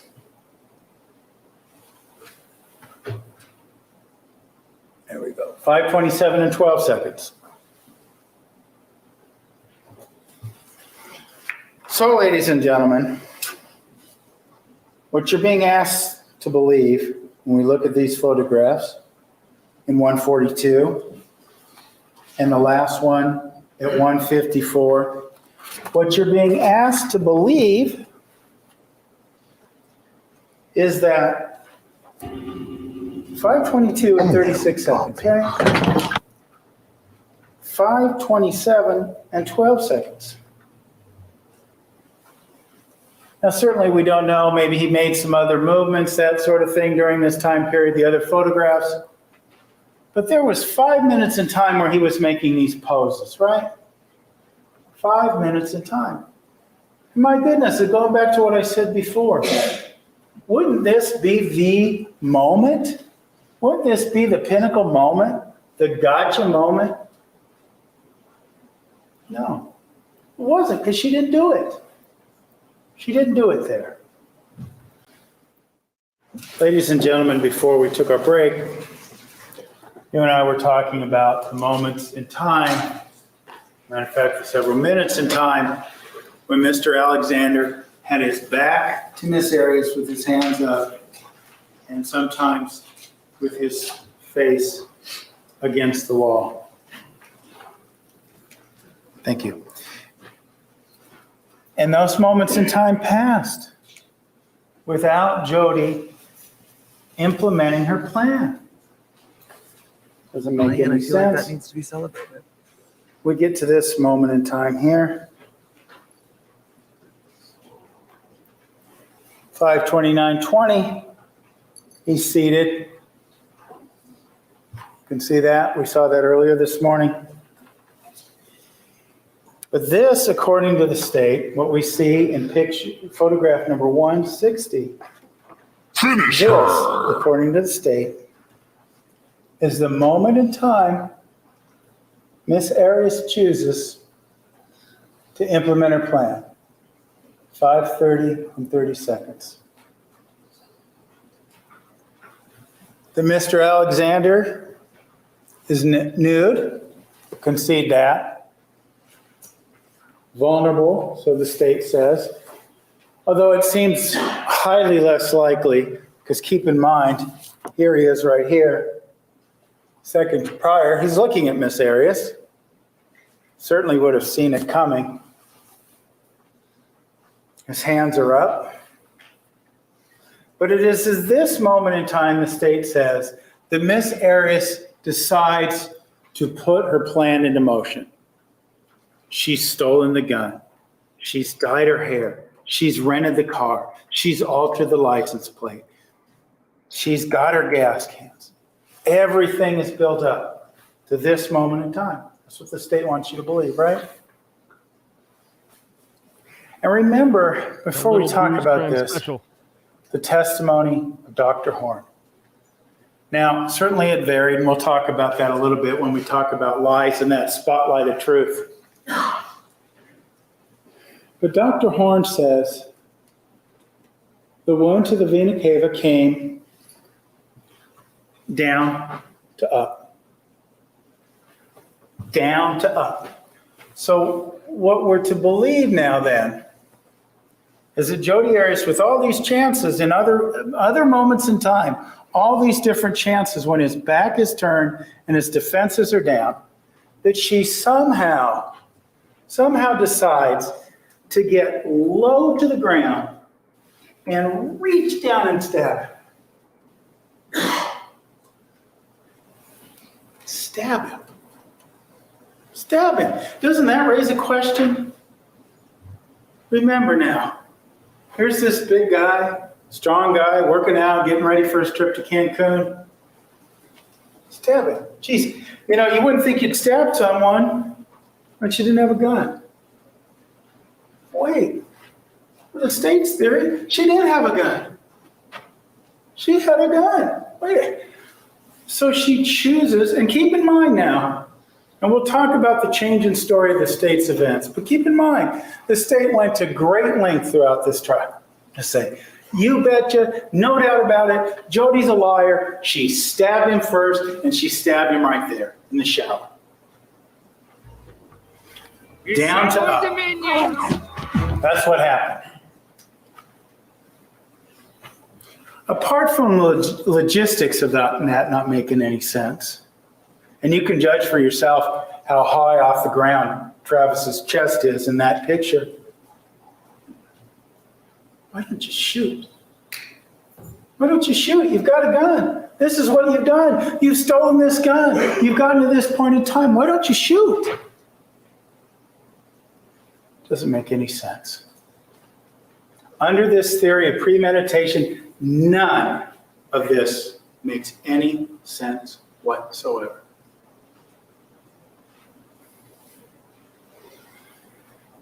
Now, the theory goes on as it relates to premeditation to say, well, Jodi did this fantastic job of covering her tracks.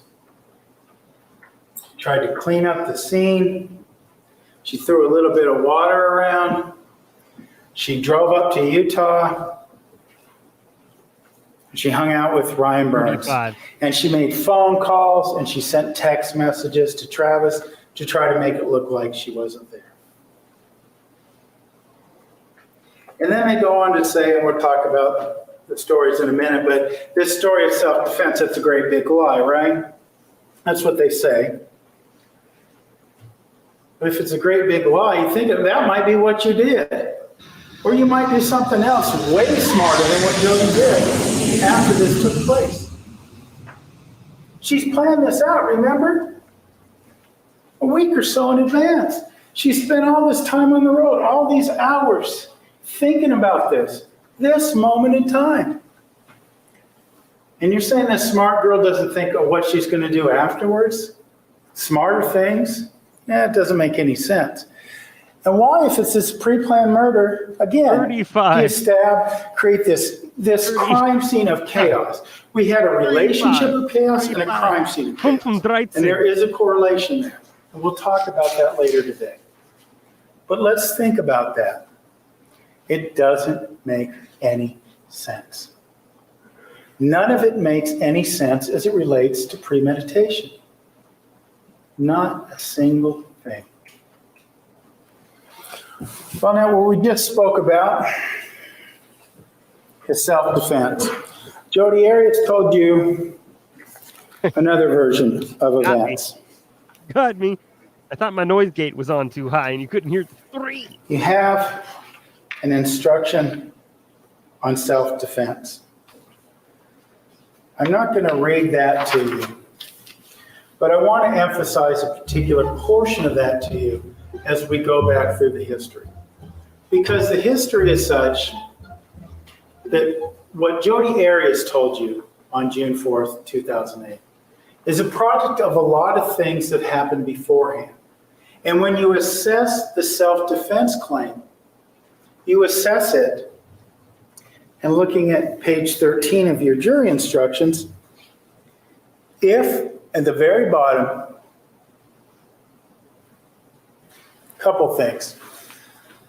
Looking at this burden of proof, the state has a burden of proving beyond a reasonable doubt that the defendant did not act with justification.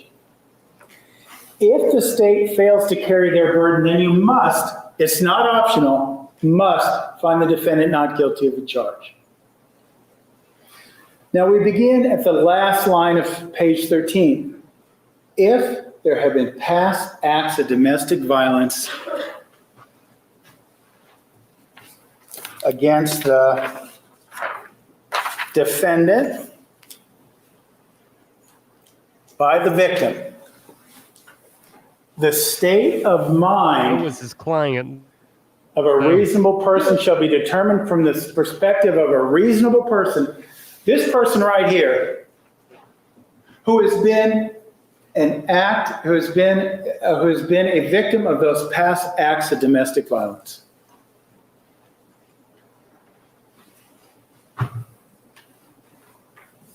So, what are those past acts and how do we define domestic violence? Because I think that kind of goes to the history of the relationship and the realities that were in Miss Arias's mind Your Honor, when she I approached object. Mr. Alexander's home on June 4th. Objection. Domestic violence means any act that is an offense. Assault. We have an assault in this case. Was Jodi Arias the victim of an assault? Well, we heard several occasions where that took place, right? Well, we heard of at least 4 distinct occasions. We heard Miss Arias being thrown down and held down and not being allowed to leave a room. Actually, and that's unlawful imprisonment, aside from an assault. Double bonus for Mr. Alexander, assault and unlawful imprisonment. 2 acts of domestic violence. Did he endanger her with these acts? Sure. Slapping her, kicking her, aggravated assault, kicking her, breaking her finger. Now remember, there's been much made of this finger, right? When we talk about this aggravated assault, state says to you, my goodness, this didn't happen. This happened on June 4th. And we can tell it happened on June 4th because on May 15th, looking at Exhibit 452, that your, Miss Arias, your hand injury is invisible. So the state inquired. They said, see, you're a liar, Miss Arias. They even showed Exhibit 453, a hand hanging down. There's a close-up, say no visible signs of the injury. Again, the house of cards. Set it up, knock it down, call her a liar. It's what you got to do when you don't have evidence of premeditation. But keep in mind, you saw Jodi hold her finger up. You saw it broken. And you saw Miss Wilmot stand right next to Miss Arias. You saw that up close. And Miss Arias' hand draped over her. You saw that. You can assess for yourself the visibility and the apparentness of that injury.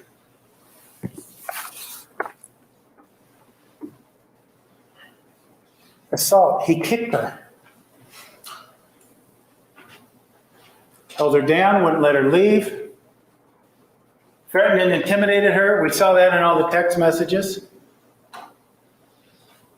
Exposing her was going to be the worst thing that ever happened to her. He was going to expose her to everyone she knew, right? Public vilification. Sexual assault. What about that? We heard about that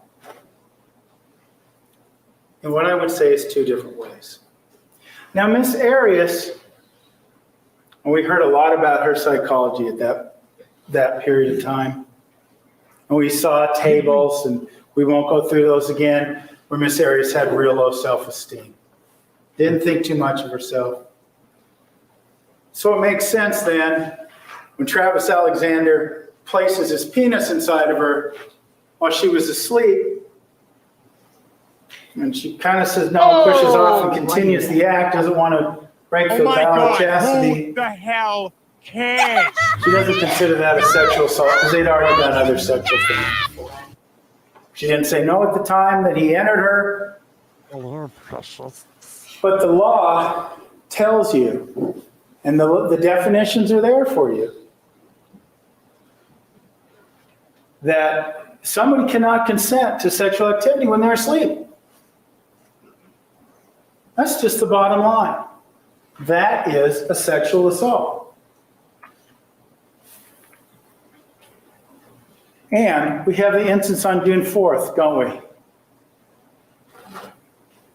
Where Mr. Alexander, and you have your definition of sexual assault, grabbed Miss Arias, put her arm behind her back, bent her over the desk, and had rough vaginal sex with her. She says, it wasn't that big a deal because I didn't say no. But why didn't she say no? Because it was a better alternative to his anger, to his wrath, to his hits. It was a better alternative. She submitted out of fear of physical violence. That's a sexual assault. Now,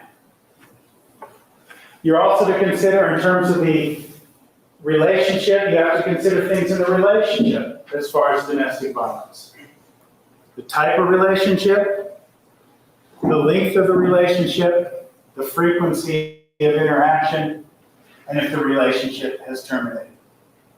Type of relationship, regardless of whether they call themselves boyfriend or girlfriend or not, whether they use that distinction. The relationship was a sexual one, romantic one. Whatever label you want to use, it was that type of relationship that we're talking about here. Romantic or sexual. The length of the relationship. Again, it began in the fall of 2006 and ended tragically on June 4th, 2008. The sexual portion of the relationship didn't begin right away because you recall Miss Arias had a boyfriend. She didn't want to be unfaithful to this boyfriend. She saw the relationship going nowhere. She broke up. But of course, in between there, keep in mind, Mr. Alexander was bringing Mormon missionaries over to the home to talk to Miss Arias and to try to bring her into his church. And another way to do that, of course, in terms of when we talk more about domestic violence relationships with Alice Violet, but that's a way of pulling Miss Arias out of the relationship she was in. She was in a sexual and romantic relationship with Darrell Brewer. But if you start to begin to follow the tenets of Mormonship, you have to metaphorically grab her and pull her away from that. And tell her she shouldn't be doing that before marriage. Of course, he redefines that later, but he pulls her away. And of course, as a Mormon girl, from what we know of Deanna Reed, you're not supposed to tell because that's a sin. You'd already done that once. He knows how to do it, and he knows that they'll keep the secret. The frequency of the interaction of this nearly 2-year relationship, pretty frequent. I mean, she was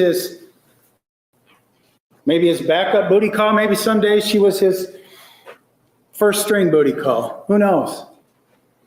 But there was this frequency of interaction, right? And if the relationship has terminated a length of time, unfortunately, as I said before, it terminated on June 4th. It never terminated before that. Not really. Because even when she moved back to Wairika, they still talked. They still had phone sex. They still chatted. They still did instant messages. They still did text messages. They did all sorts of things. So when Miss Arias goes to Travis's home on June 4th, 2008, she does so, going back to what I started out this morning, with an element of fear, with some lies being attacked, and we'll talk about those a little while longer because, again, that spotlight of truth. Keep in mind this relationship, and sometimes lies bleed into dirty little secrets, don't they? Was a dirty little secret. She goes there with fear. She goes there with the lies, the dirty little secrets. She goes there with an element of love for this man. Because let's face facts. And certainly one of the things that we talk about when we talk about premeditation is that she always loved this guy. And there's no evidence to the contrary. But she goes there. Fear, love, sex. Well, there was sex that day, right? All those elements. All the elements of the relationship with Travis Alexander and Jodi Arias that began the sex. That began when he gave her the Book of Mormon and wanted oral sex. It began on other occasions as well. It went overwhelmingly interwoven from Ehrenberg to the home of Chris and Sky Hughes, to Travis's home, to her home in Palm Desert. It's all a woven tale for which geography is irrelevant, and love, fear, sex, lies, and dirty little secrets is pervasive regardless of where we're at. Regardless of where we're at.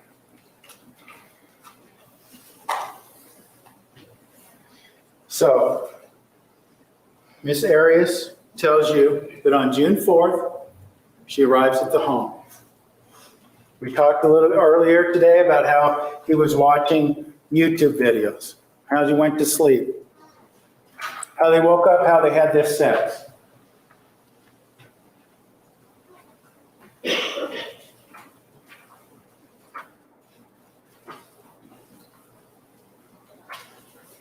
And she told you how his bedroom we've seen so many pictures of, but how his bedroom, what is seen in Exhibit 249, and bathroom, how that became a crime scene.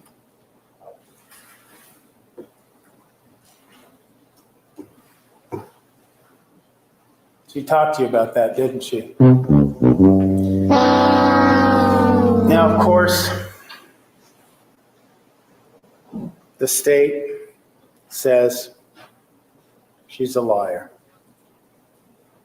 that nothing happened the way she said it happened. But ladies and gentlemen, there is some elements of objective evidence that show you exactly that what she is saying is true. And now for something completely different.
Everybody was like, what the hell happened?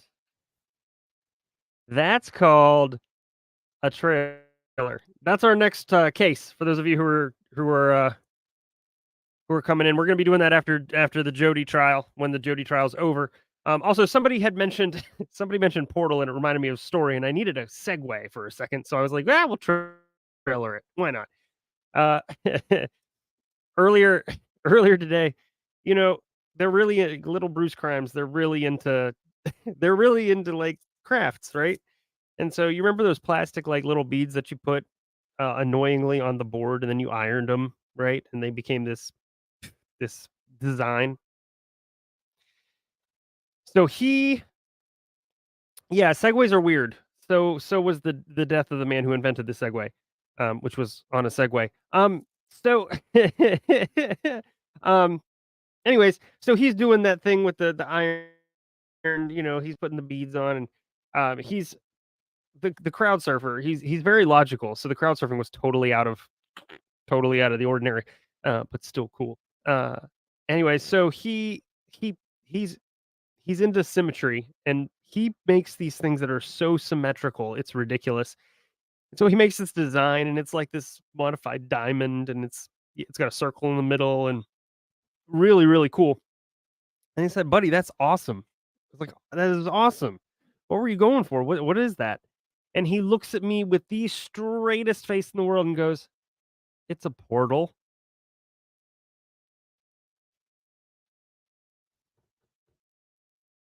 I think he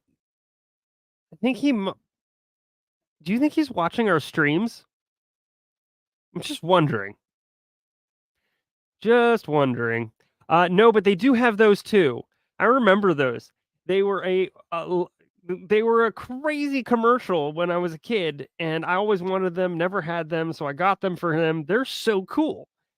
Anyways, yes. Ha ha ha ha. Was it worth it to pause? I hope it was. I hope it was a nice little nice little break from the defense closing.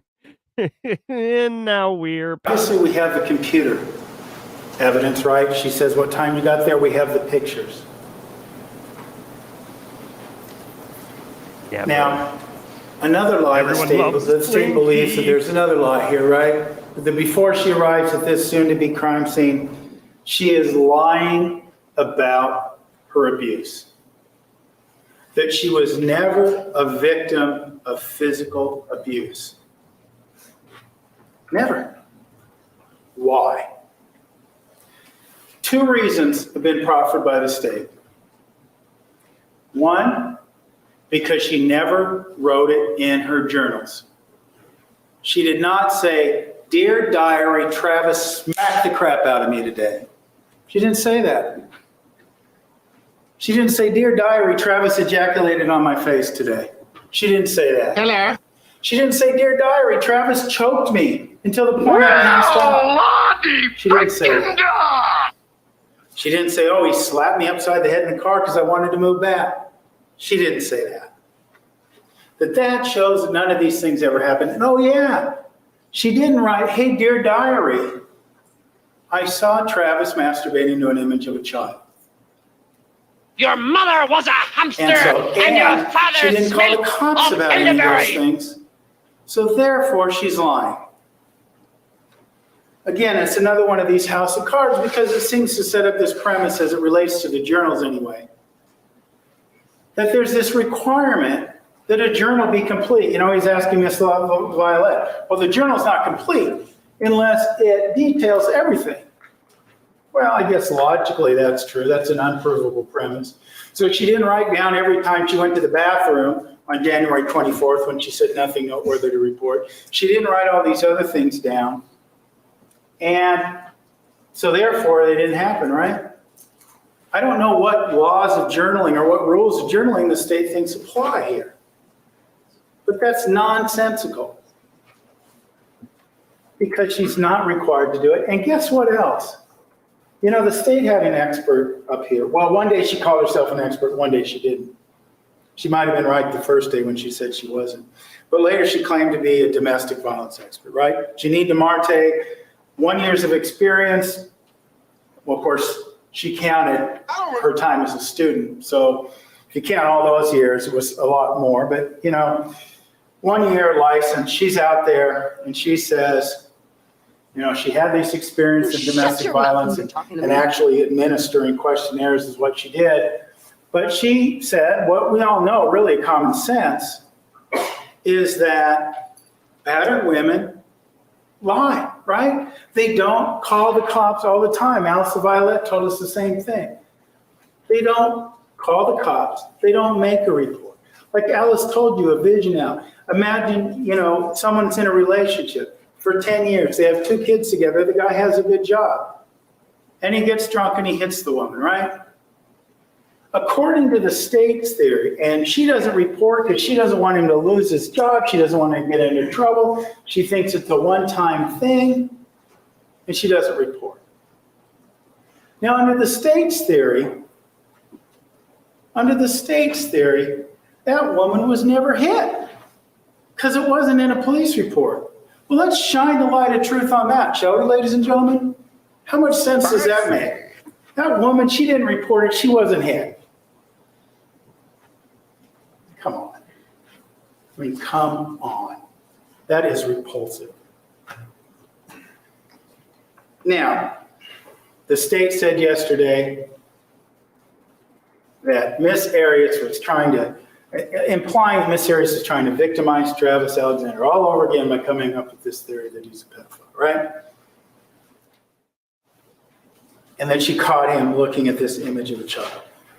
Well, let's go back to that same doctor who claims all this experience with her 1 year experience.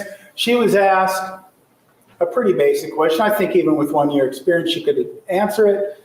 She was asked, what is the definition of a pedophile?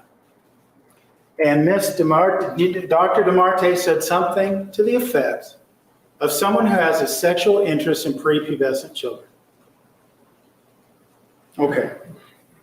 State says, there's no evidence. No evidence to support that. That's not true.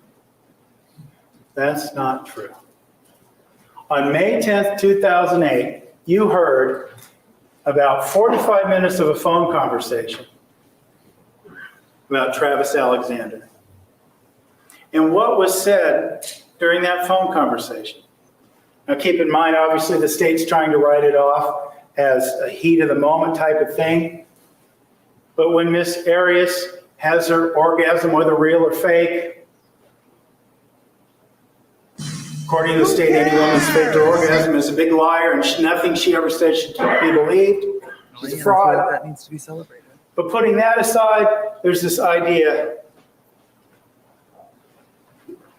that after this orgasm is heard, after Miss Arias articulates this, Travis Alexander says, that's so hot. Your orgasm is like a 12-year-old girl having her first orgasm. Who says that? You cannot write that off to the heat of the moment. That is sick, and that is wrong. You can't put any spin on that. You don't say that unless you have that interest.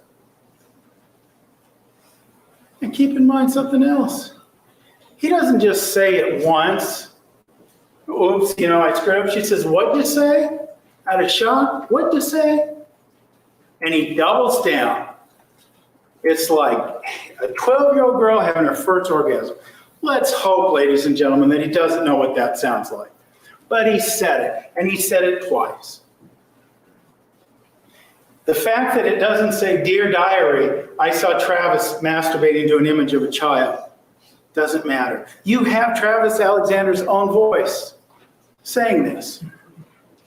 And wait, one more thing, right? He doesn't just double down, he goes for the trifecta.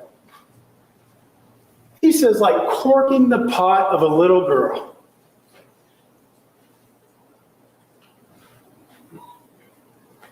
He said that, not Jodi Arias. Had Jodi Arias really been interested in this vicious attack of Travis Alexander, even though the state has contemplated to you that, she was craving the media and she did these interviews, and now therefore she's craving the media. She's throwing Travis Alexander under the bus. Gee, wouldn't it make sense? You've got the national spotlight upon you. You're hoping not to go to trial. Objection, argument, facts, And Sustained. that's that be stricken. It's stricken. you have this camera in front of you. You have Inside Edition. You have news shows. You have all kinds of people that want to interview you. Make it stop! Oh, And you don't say it. She didn't want to tell Detective Flores that Travis Alexander had these interests. Objection, argument, facts, not evidence. She didn't want to tell anyone that he had these interests. If she had said, if this was a big plan, and if this was her plan to throw mud on him, she could have done so when she talked to Detective Flores, right? She didn't. She could have done so when she talked to Inside Edition. She didn't. She could have done so when she talked to 48 Hours. She didn't. It didn't fit her It lines. is a reality of this trial. It is a reality of the Lies facts. didn't work. She went a different route. And it is a reality of how this abuse came to be. The state says, well, he didn't abuse Deanna Reed. He didn't abuse, and I would suggest, even though they say that, I think that's probably not completely accurate. Because while they had some consensual sex, it was going against their religion, and I'm sure that was damaging to both of them. But he didn't abuse Lisa Andrews, and he didn't abuse Mimi Hall. So therefore, he's not an abusive guy. But the relationship wasn't the same, right? She knew his secrets. She knew of his interests, hopefully an interest he never acted on. She knew his dirty little secret, and she was his dirty little secret, wasn't she? Because remember at this point in time on June 4th, when she's pulling up to this home and this soon-to-be crime scene, Travis, his sexual, apart from what we just discussed and the comments about a 12-year-old girl, the state's right. There's nothing wrong with having sex as a young adult. There's nothing wrong with it. There's nothing wrong or illegal about the intercourse that he had with Deanna Reed. Nothing. But it was, and there's nothing wrong with the intercourse he had with Jodi Arias, at least the time she was consenting to it. But there was something wrong with it within the context of the church. And at this point in time, when they begin a sexual relationship in 2006 that goes all the way up to 2008, he was a one-time offender, right? He'd already violated the dictates of his church. One time. He needed to keep that dirty little secret that he was having sex with Jodi Arias, because there could have been ramifications. He was a repeat offender. He would have been a repeat offender.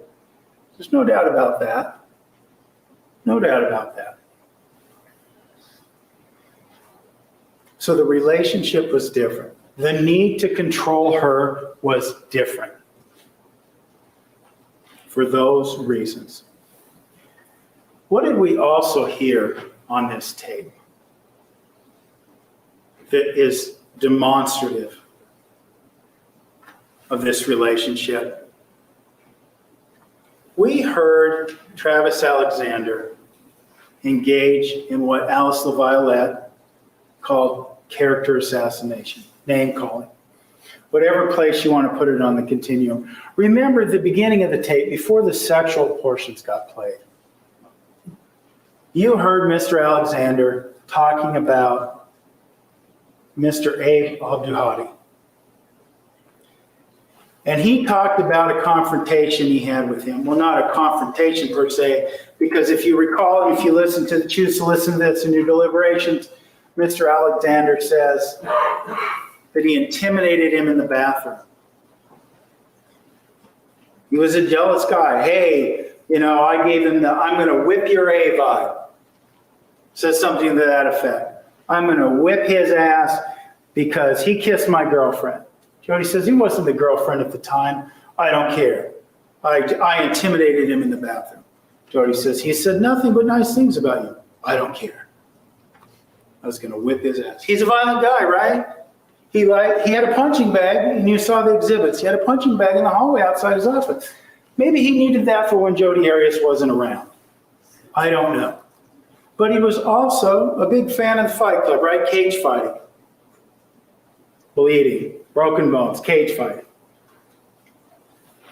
And we have him being violent on this phone call. And we have him assassinating the character of other individuals that were associated with Mr. Abduhadi. Remember this reference to Team Freedom.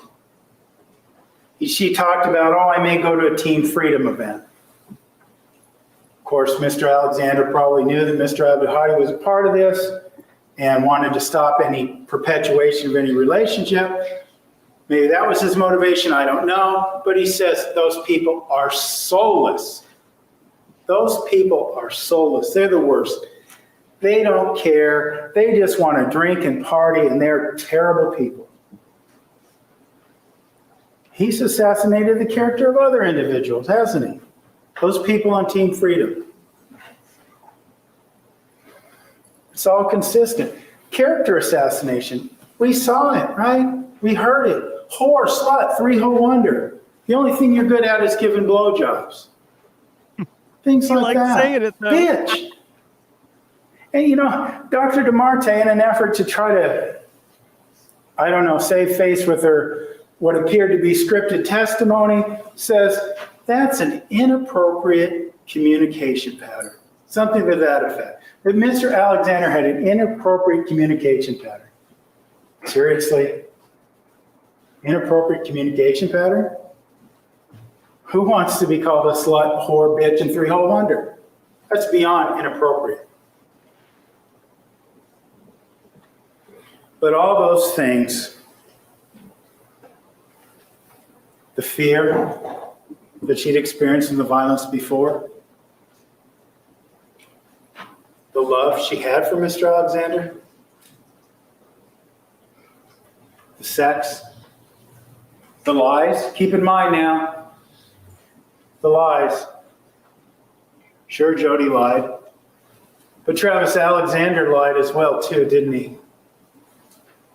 Not only we heard Deanna Reed talk about how he lied about having sex, he would lie by omission, and the state made a big deal. If Jodi Arias didn't confess to everyone she talked to, she lied by omission that she killed Travis, right? Mr. Alexander, Miss Reed tells us, when people would ask him about his virginity, he just kind of shrug it off and laugh, make it look like he was still a virgin when he knew he wasn't. He lied. He lied when he told that Jodi Arias was a stalker. We're going to get into that a little more later, this idea that she's a stalker. She wasn't a stalker. Look, if she was a stalker, right? Would she crawl through somebody's doggy Ooh. Why do you take Would she sleep under a somebody's picture Christmas tree? Ooh. of your stalker naked on your bed? So fearful of Jodi, his stalker was Mr. Alexander, that in Exhibit 393, on 11 of 2006, he sends a picture of his penis. Yes, men are pigs. How fearful of his stalker is he if they're using Exhibit Not right. 434? But it doesn't mean that he deserved it, sir. If he attends prepaid legal functions with her. How fearful is he of this stalker if, That as they wasn't do at in that Exhibit time. 432, they go to the sacred groves, That wasn't at a that sacred time. historical site in New York, a sacred historical site to the Mormon Church. How scared of his stalker is he if they go By to the the way, I'm balloon not festival, as we saying see that is in Exhibit appropriate or 431? usable. I'm just How saying scared it is he? doesn't mean he deserved to die. How scared is he in Exhibit 435? When while still in New York, they travel to Niagara Falls together. How scared is he? You see, ladies and gentlemen, part of the reality of the situation with this whole idea is that Miss Arias was a stalker is that it was a facade created by Mr. Alexander in case she ever got caught sneaking in or sneaking out. She's crazy. She won't leave me alone, that sort of thing. That's why she's over here at 2 a.m. That's why she's over here at different hours of the night. Ladies and gentlemen, we know there was a continued sexual relationship, and it was an out. It was an out for him. Maybe Travis Alexander had fear that this would be exposed, not only affecting his status of the church, but maybe, and probably wrongfully so, maybe he feared that his friends would lose respect for him if they knew that he was engaging in this behavior. He had to come up with some sort of ruse in order for this behavior to continue. And we know it was a ruse because we know he took pictures and had Jodi Arias over, and this idea that, we don't know if she was welcome over there in the house on June 4th. He was taking pictures of her naked on the bed. You don't do that with your stalker. So this sex, the love, the fear, the lies, and the dirty little secrets all culminate on June 4th. Unfortunately, what happened is that Mr. Alexander's bedroom became a crime scene. Now, Jodi Arias told you that she was taking photographs. And we don't need to go through all the photographs again. We saw the photograph we were talking about, a couple of photographs, Exhibits 159 and 160, if I remember correctly, about Mr. Alexander sitting in the shower. One we see his face, one we see his body. The argument you heard yesterday was the photograph of the body sitting in the shower was not accidental because it was in focus. Doesn't seem like a photograph anyone would particularly take, but it makes sense. Jodi Arias said she was holding the camera. She was looking at some of the photographs, deleting some, deleting others. It makes sense that she could have been holding the camera steady and accidentally took that picture. Okay. So we're at this moment in time, and this is when things differ, right? Up to this point in time, we've talked about facts that are entirely consistent, for which there's no real dispute, at least in terms of what happened. What to make of it, there could be dispute. But this moment in time, right, about 5:30, this is the pinnacle, right? Where the state says, Miss Arias, who already has a gun, reaches down and stabs in an upward motion. And that after this happens, sometime after this happens, we have Exhibit 161. One of the photographs that was recovered, right? Jodi Arias says, and it's certainly coming in a little clearer today over there, 5:31 and 14 seconds, and you'll have a chance to have this back with you. But Jodi Arias says she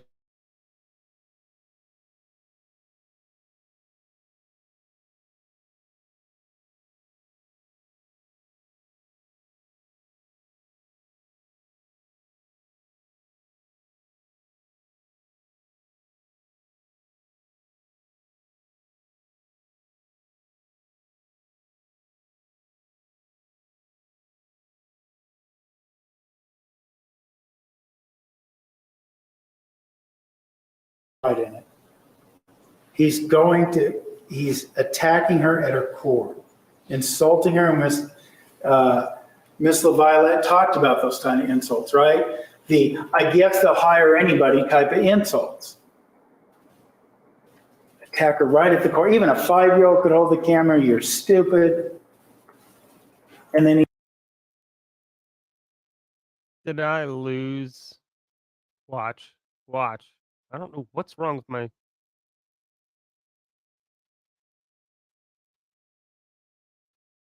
I lost like some serious bandwidth. All right. he jumps out. And then he attacks. And then he holds her down. And she remembers that on a previous occasion when he held her down, he had choked her to the point where she lost consciousness. Now, granted, yeah, right, there's no diary entry. But you still have the right to believe or disbelieve what she says. But she remembered that time.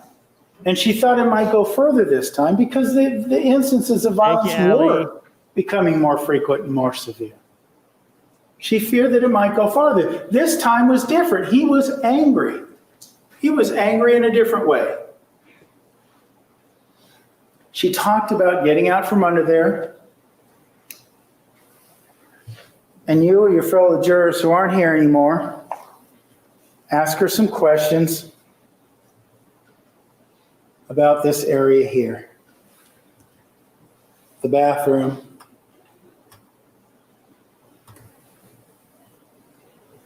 Where everything was. Where everything happened. Where was the camera? Where were other things? And Miss Arias walked you through various places where the camera was, where she remembered it to be. And she told you about the fear she felt. And again, I'm not going to read your self-defense instructions, but the fear she felt at that time and the reasonableness of the action she took are to be assessed from her as a prior victim of domestic violence. Sexual assault, take your pick. She tells you that after she gets out from underneath him, she runs through the closet.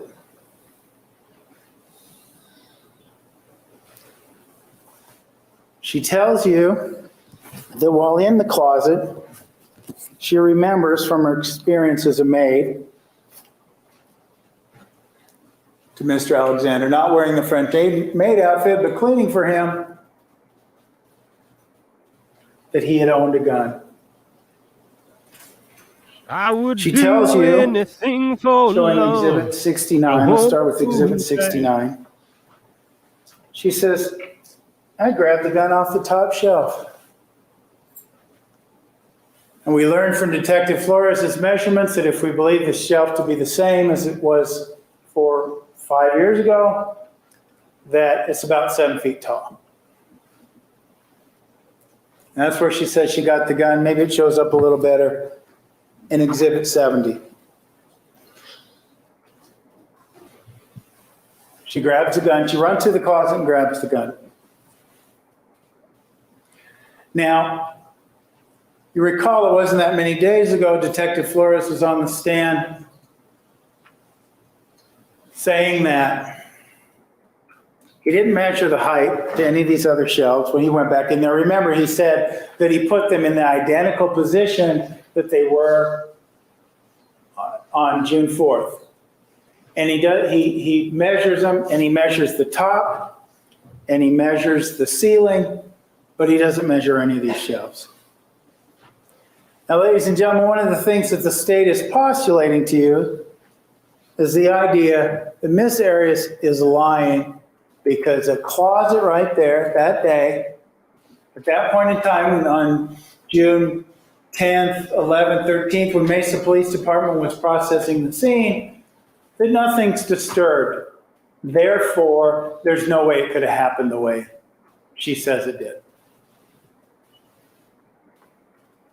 Of course, ladies and gentlemen, there's no real evidence to show that. We don't know if she could have stepped on the shelf, to the side, to one of the railings. We don't know. She testified as best she could remember, but we don't really know. But one thing we do know when we look at this closet is even though we don't know the height of all the shelves, one of the things we know, we see a lot of shirts there, right? And they're lower. And for Detective Flores, Miss Arias is about 5'5". Wait, they don't? You've seen her stand up. It's probably about accurate. This smart woman, if she was lying and making this up, boy, it would seem a lot smarter to just say, oh, the gun was hand up. What was under one of those shirts? Good day, It was sir. behind one of those pairs of shoes. It was somewhere where I'd grab it easily. But she didn't say that. Not only that, but we've seen evidence this crime scene is cleaned up. Could she have put a shelf that was dislodged back into place? Yeah, she could have done that too. It would just be super simple if Jodi Arias was lying about this to say the gun was somewhere else. She was There's lying bags about there. There's all kinds of areas that she stuff. could say I grabbed the gun from. Not an As a matter of defense. fact, if you look at Exhibit 69 and 70, Not an effective argument. I know it's all he pretty had, much but picked it just does not. the most inconvenient location she could have, right? If this is a lie, she picked the most inconvenient location she could have, the very top in the corner.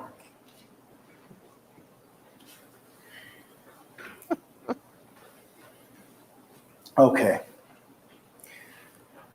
Now, Oh, Jodi she's Arias looking at told that you picture of the about how shoes once she going, grabbed "You this had so much gun, money. she I ran made so out many mistakes. towards the bathroom. Were the ninjas too far? They were too far. Drawing your attention back to Exhibit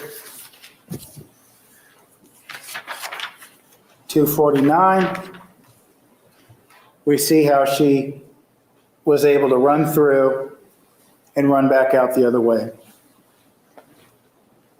2 openings to this closet. She grabs the gun. She backs out, right? Per her story, she has the gun in her hand and she's running away. Stupid is, stupid does, Travis sir. Alexander is still charging. Now, there was some discrepancy. She told Miss LaViolette she shot him in the closet. Well, certainly there's no evidence of that, and there's no evidence that Jodi Arias even said that. Alice LaViolette said, oh, Or that was that my paint mistake. drank. Because I'm not as concerned about things that happened on June 4th. I'm there to... So Miss LaViolette tells you... Wait. She shot him in the closet. Wait a second. Well, certainly there's no evidence to that, and there's no evidence that Jodi Arias even said that. Alice Violet said, oh, that was my mistake, because I'm not as concerned about things that happened on June 4th. I'm there to... So Miss Violet tells you, well, I might have been mistaken, my notes were wrong, that sort of thing, right? There's no evidence that Jodi Arias says I shot him in the closet.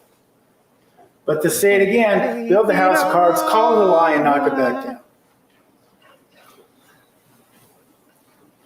Okay. So Miss Arias backs out of the closet, points the gun at Mr. Alexander, and shoots him as he's leaping towards her.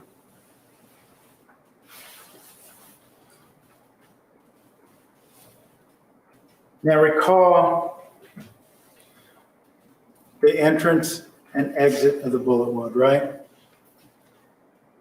Dr. Horn, yesterday, or actually 2 days ago now, we had the long day. He was saying, oh, the bullet never penetrated the brain. And then he says, oh, I made a mistake on my report. That was a typographical error, that it really did. But we see the trajectory, this right from the left cheek to the right nostril, right? As he's diving. He says it couldn't have been the first wound because it would have immediately incapacitated. She watched the trial when she was in jail before her trial. But now here we go. Yes. The light of truth, right? Right here. Check out my sidebar on Shana. Because you heard during this trial, Detective Flores testified. Detective Flores testified at a hearing in this case in 2009. Said the gunshot was first. I talked to Dr. Horn after the autopsy, which happened in July, and he told me the gunshot was first. That's what he told me. Gave me his opinion, his opinion, his opinion. Then he sat up there and told you, well, I wasn't given my opinion. Keep in mind, this other proceeding was sworn testimony. And we went back and forth about the importance of being accurate. I wasn't inaccurate. It was a misunderstanding. And Dr. Horn said, I didn't talk to him the next day. We know Detective Flores had testified that he did, right? That he wrote that in his report. So somebody's not telling the truth. Now, it perhaps is not fair to shine the spotlight completely on the detective when Dr. Horn should be sitting next to him so the spotlight can get them both. But somebody's not telling the truth there, right? And when the detective went through and relayed all these things about, the shot first and what happened next, again, shot first, and then Dr. Horn comes forward and says, no, the shot was last. He was already dead. It was never my opinion that it was shot first. I never would have said that. So again, somebody's not telling the truth here. But when you assess that, let's think about that from the standpoint of what happened, the chain of events. Because at a certain point in time, and you heard the doctors talk about that point in time, after 2009, there's at various points in 2010, Miss Arias tells what happened. She tells this story, and then lo and behold, all of a sudden what the detective testified to about Mr. Alexander being shot first, all of a sudden that's wrong. And there's no way that I said that. There's no way that this happened. Shine the spotlight, ladies and gentlemen. Lies. Somebody's lying here. And in this case, it isn't Jodi Arias. Okay.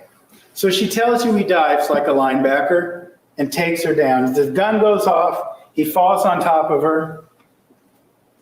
And he's on top of her.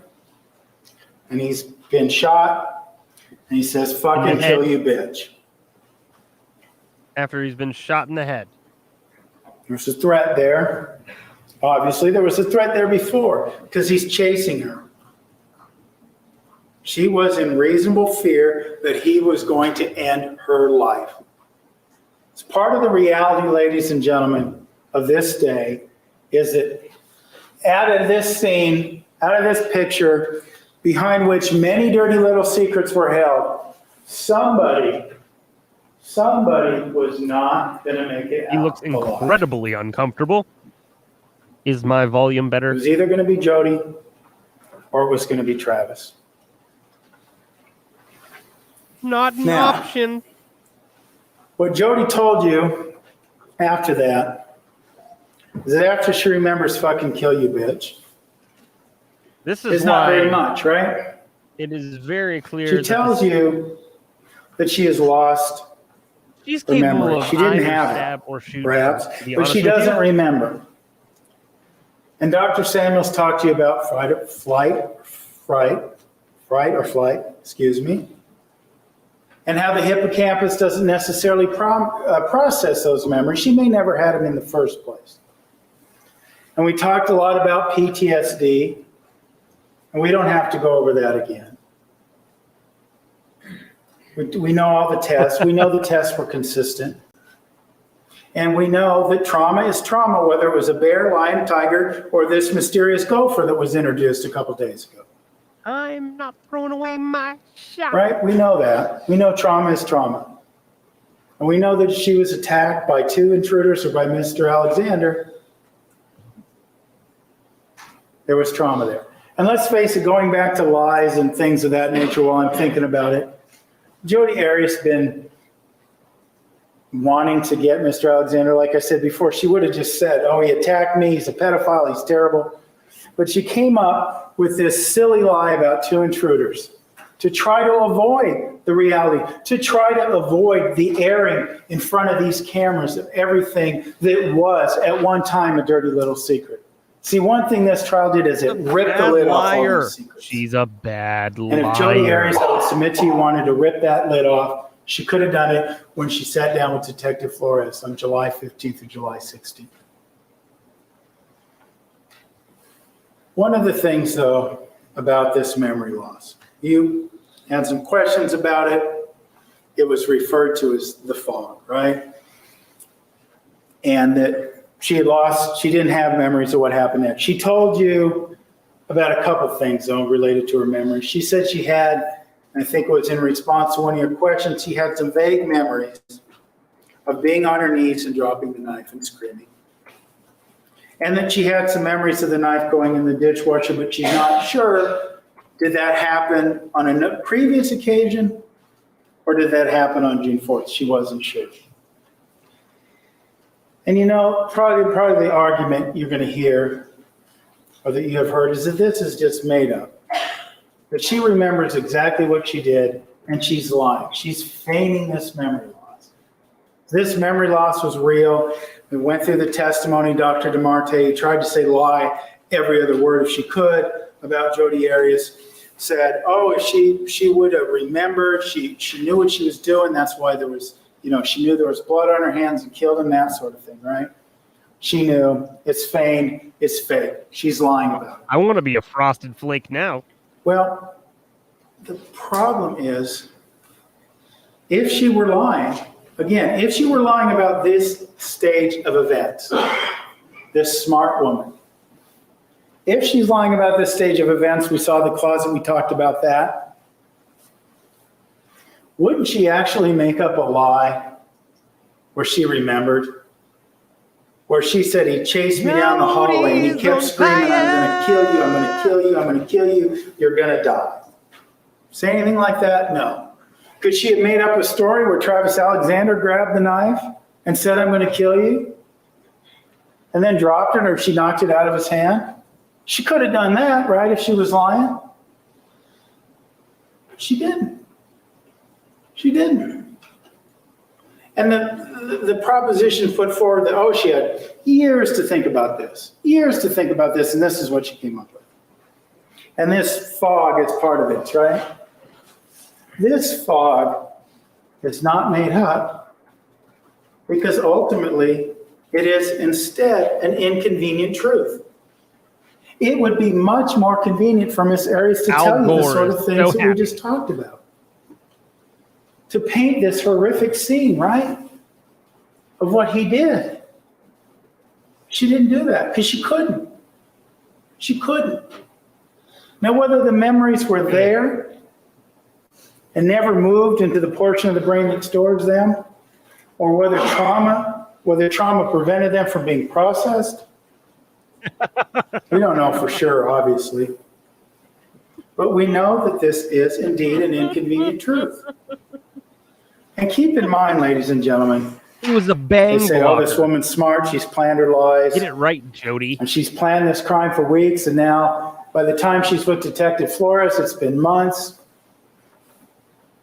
And she comes up with, on the second day, she comes up with this lie about the intruders, that if you look at the evidence, it can be proven, but it also can't be disproven. That'd be a pretty good lie, right, for one night. If you were lying and you had 2 years to think about it, like I said, I think you'd think of something better, right? You'd think of something better. All right, you all are going to hate me, but there's a good reason why I'm stopping here. Couple things, actually. We've watched a lot of this trial tonight. Whew. In addition, a chunk of our mods are not feeling well. And so I definitely want to take care of them and have them take care of themselves. So that is the reasoning. So I want to say thank you for coming in tonight. We had a more recent record number of people, so thank you. That makes me happy. Share with your friends and family. And how dare you?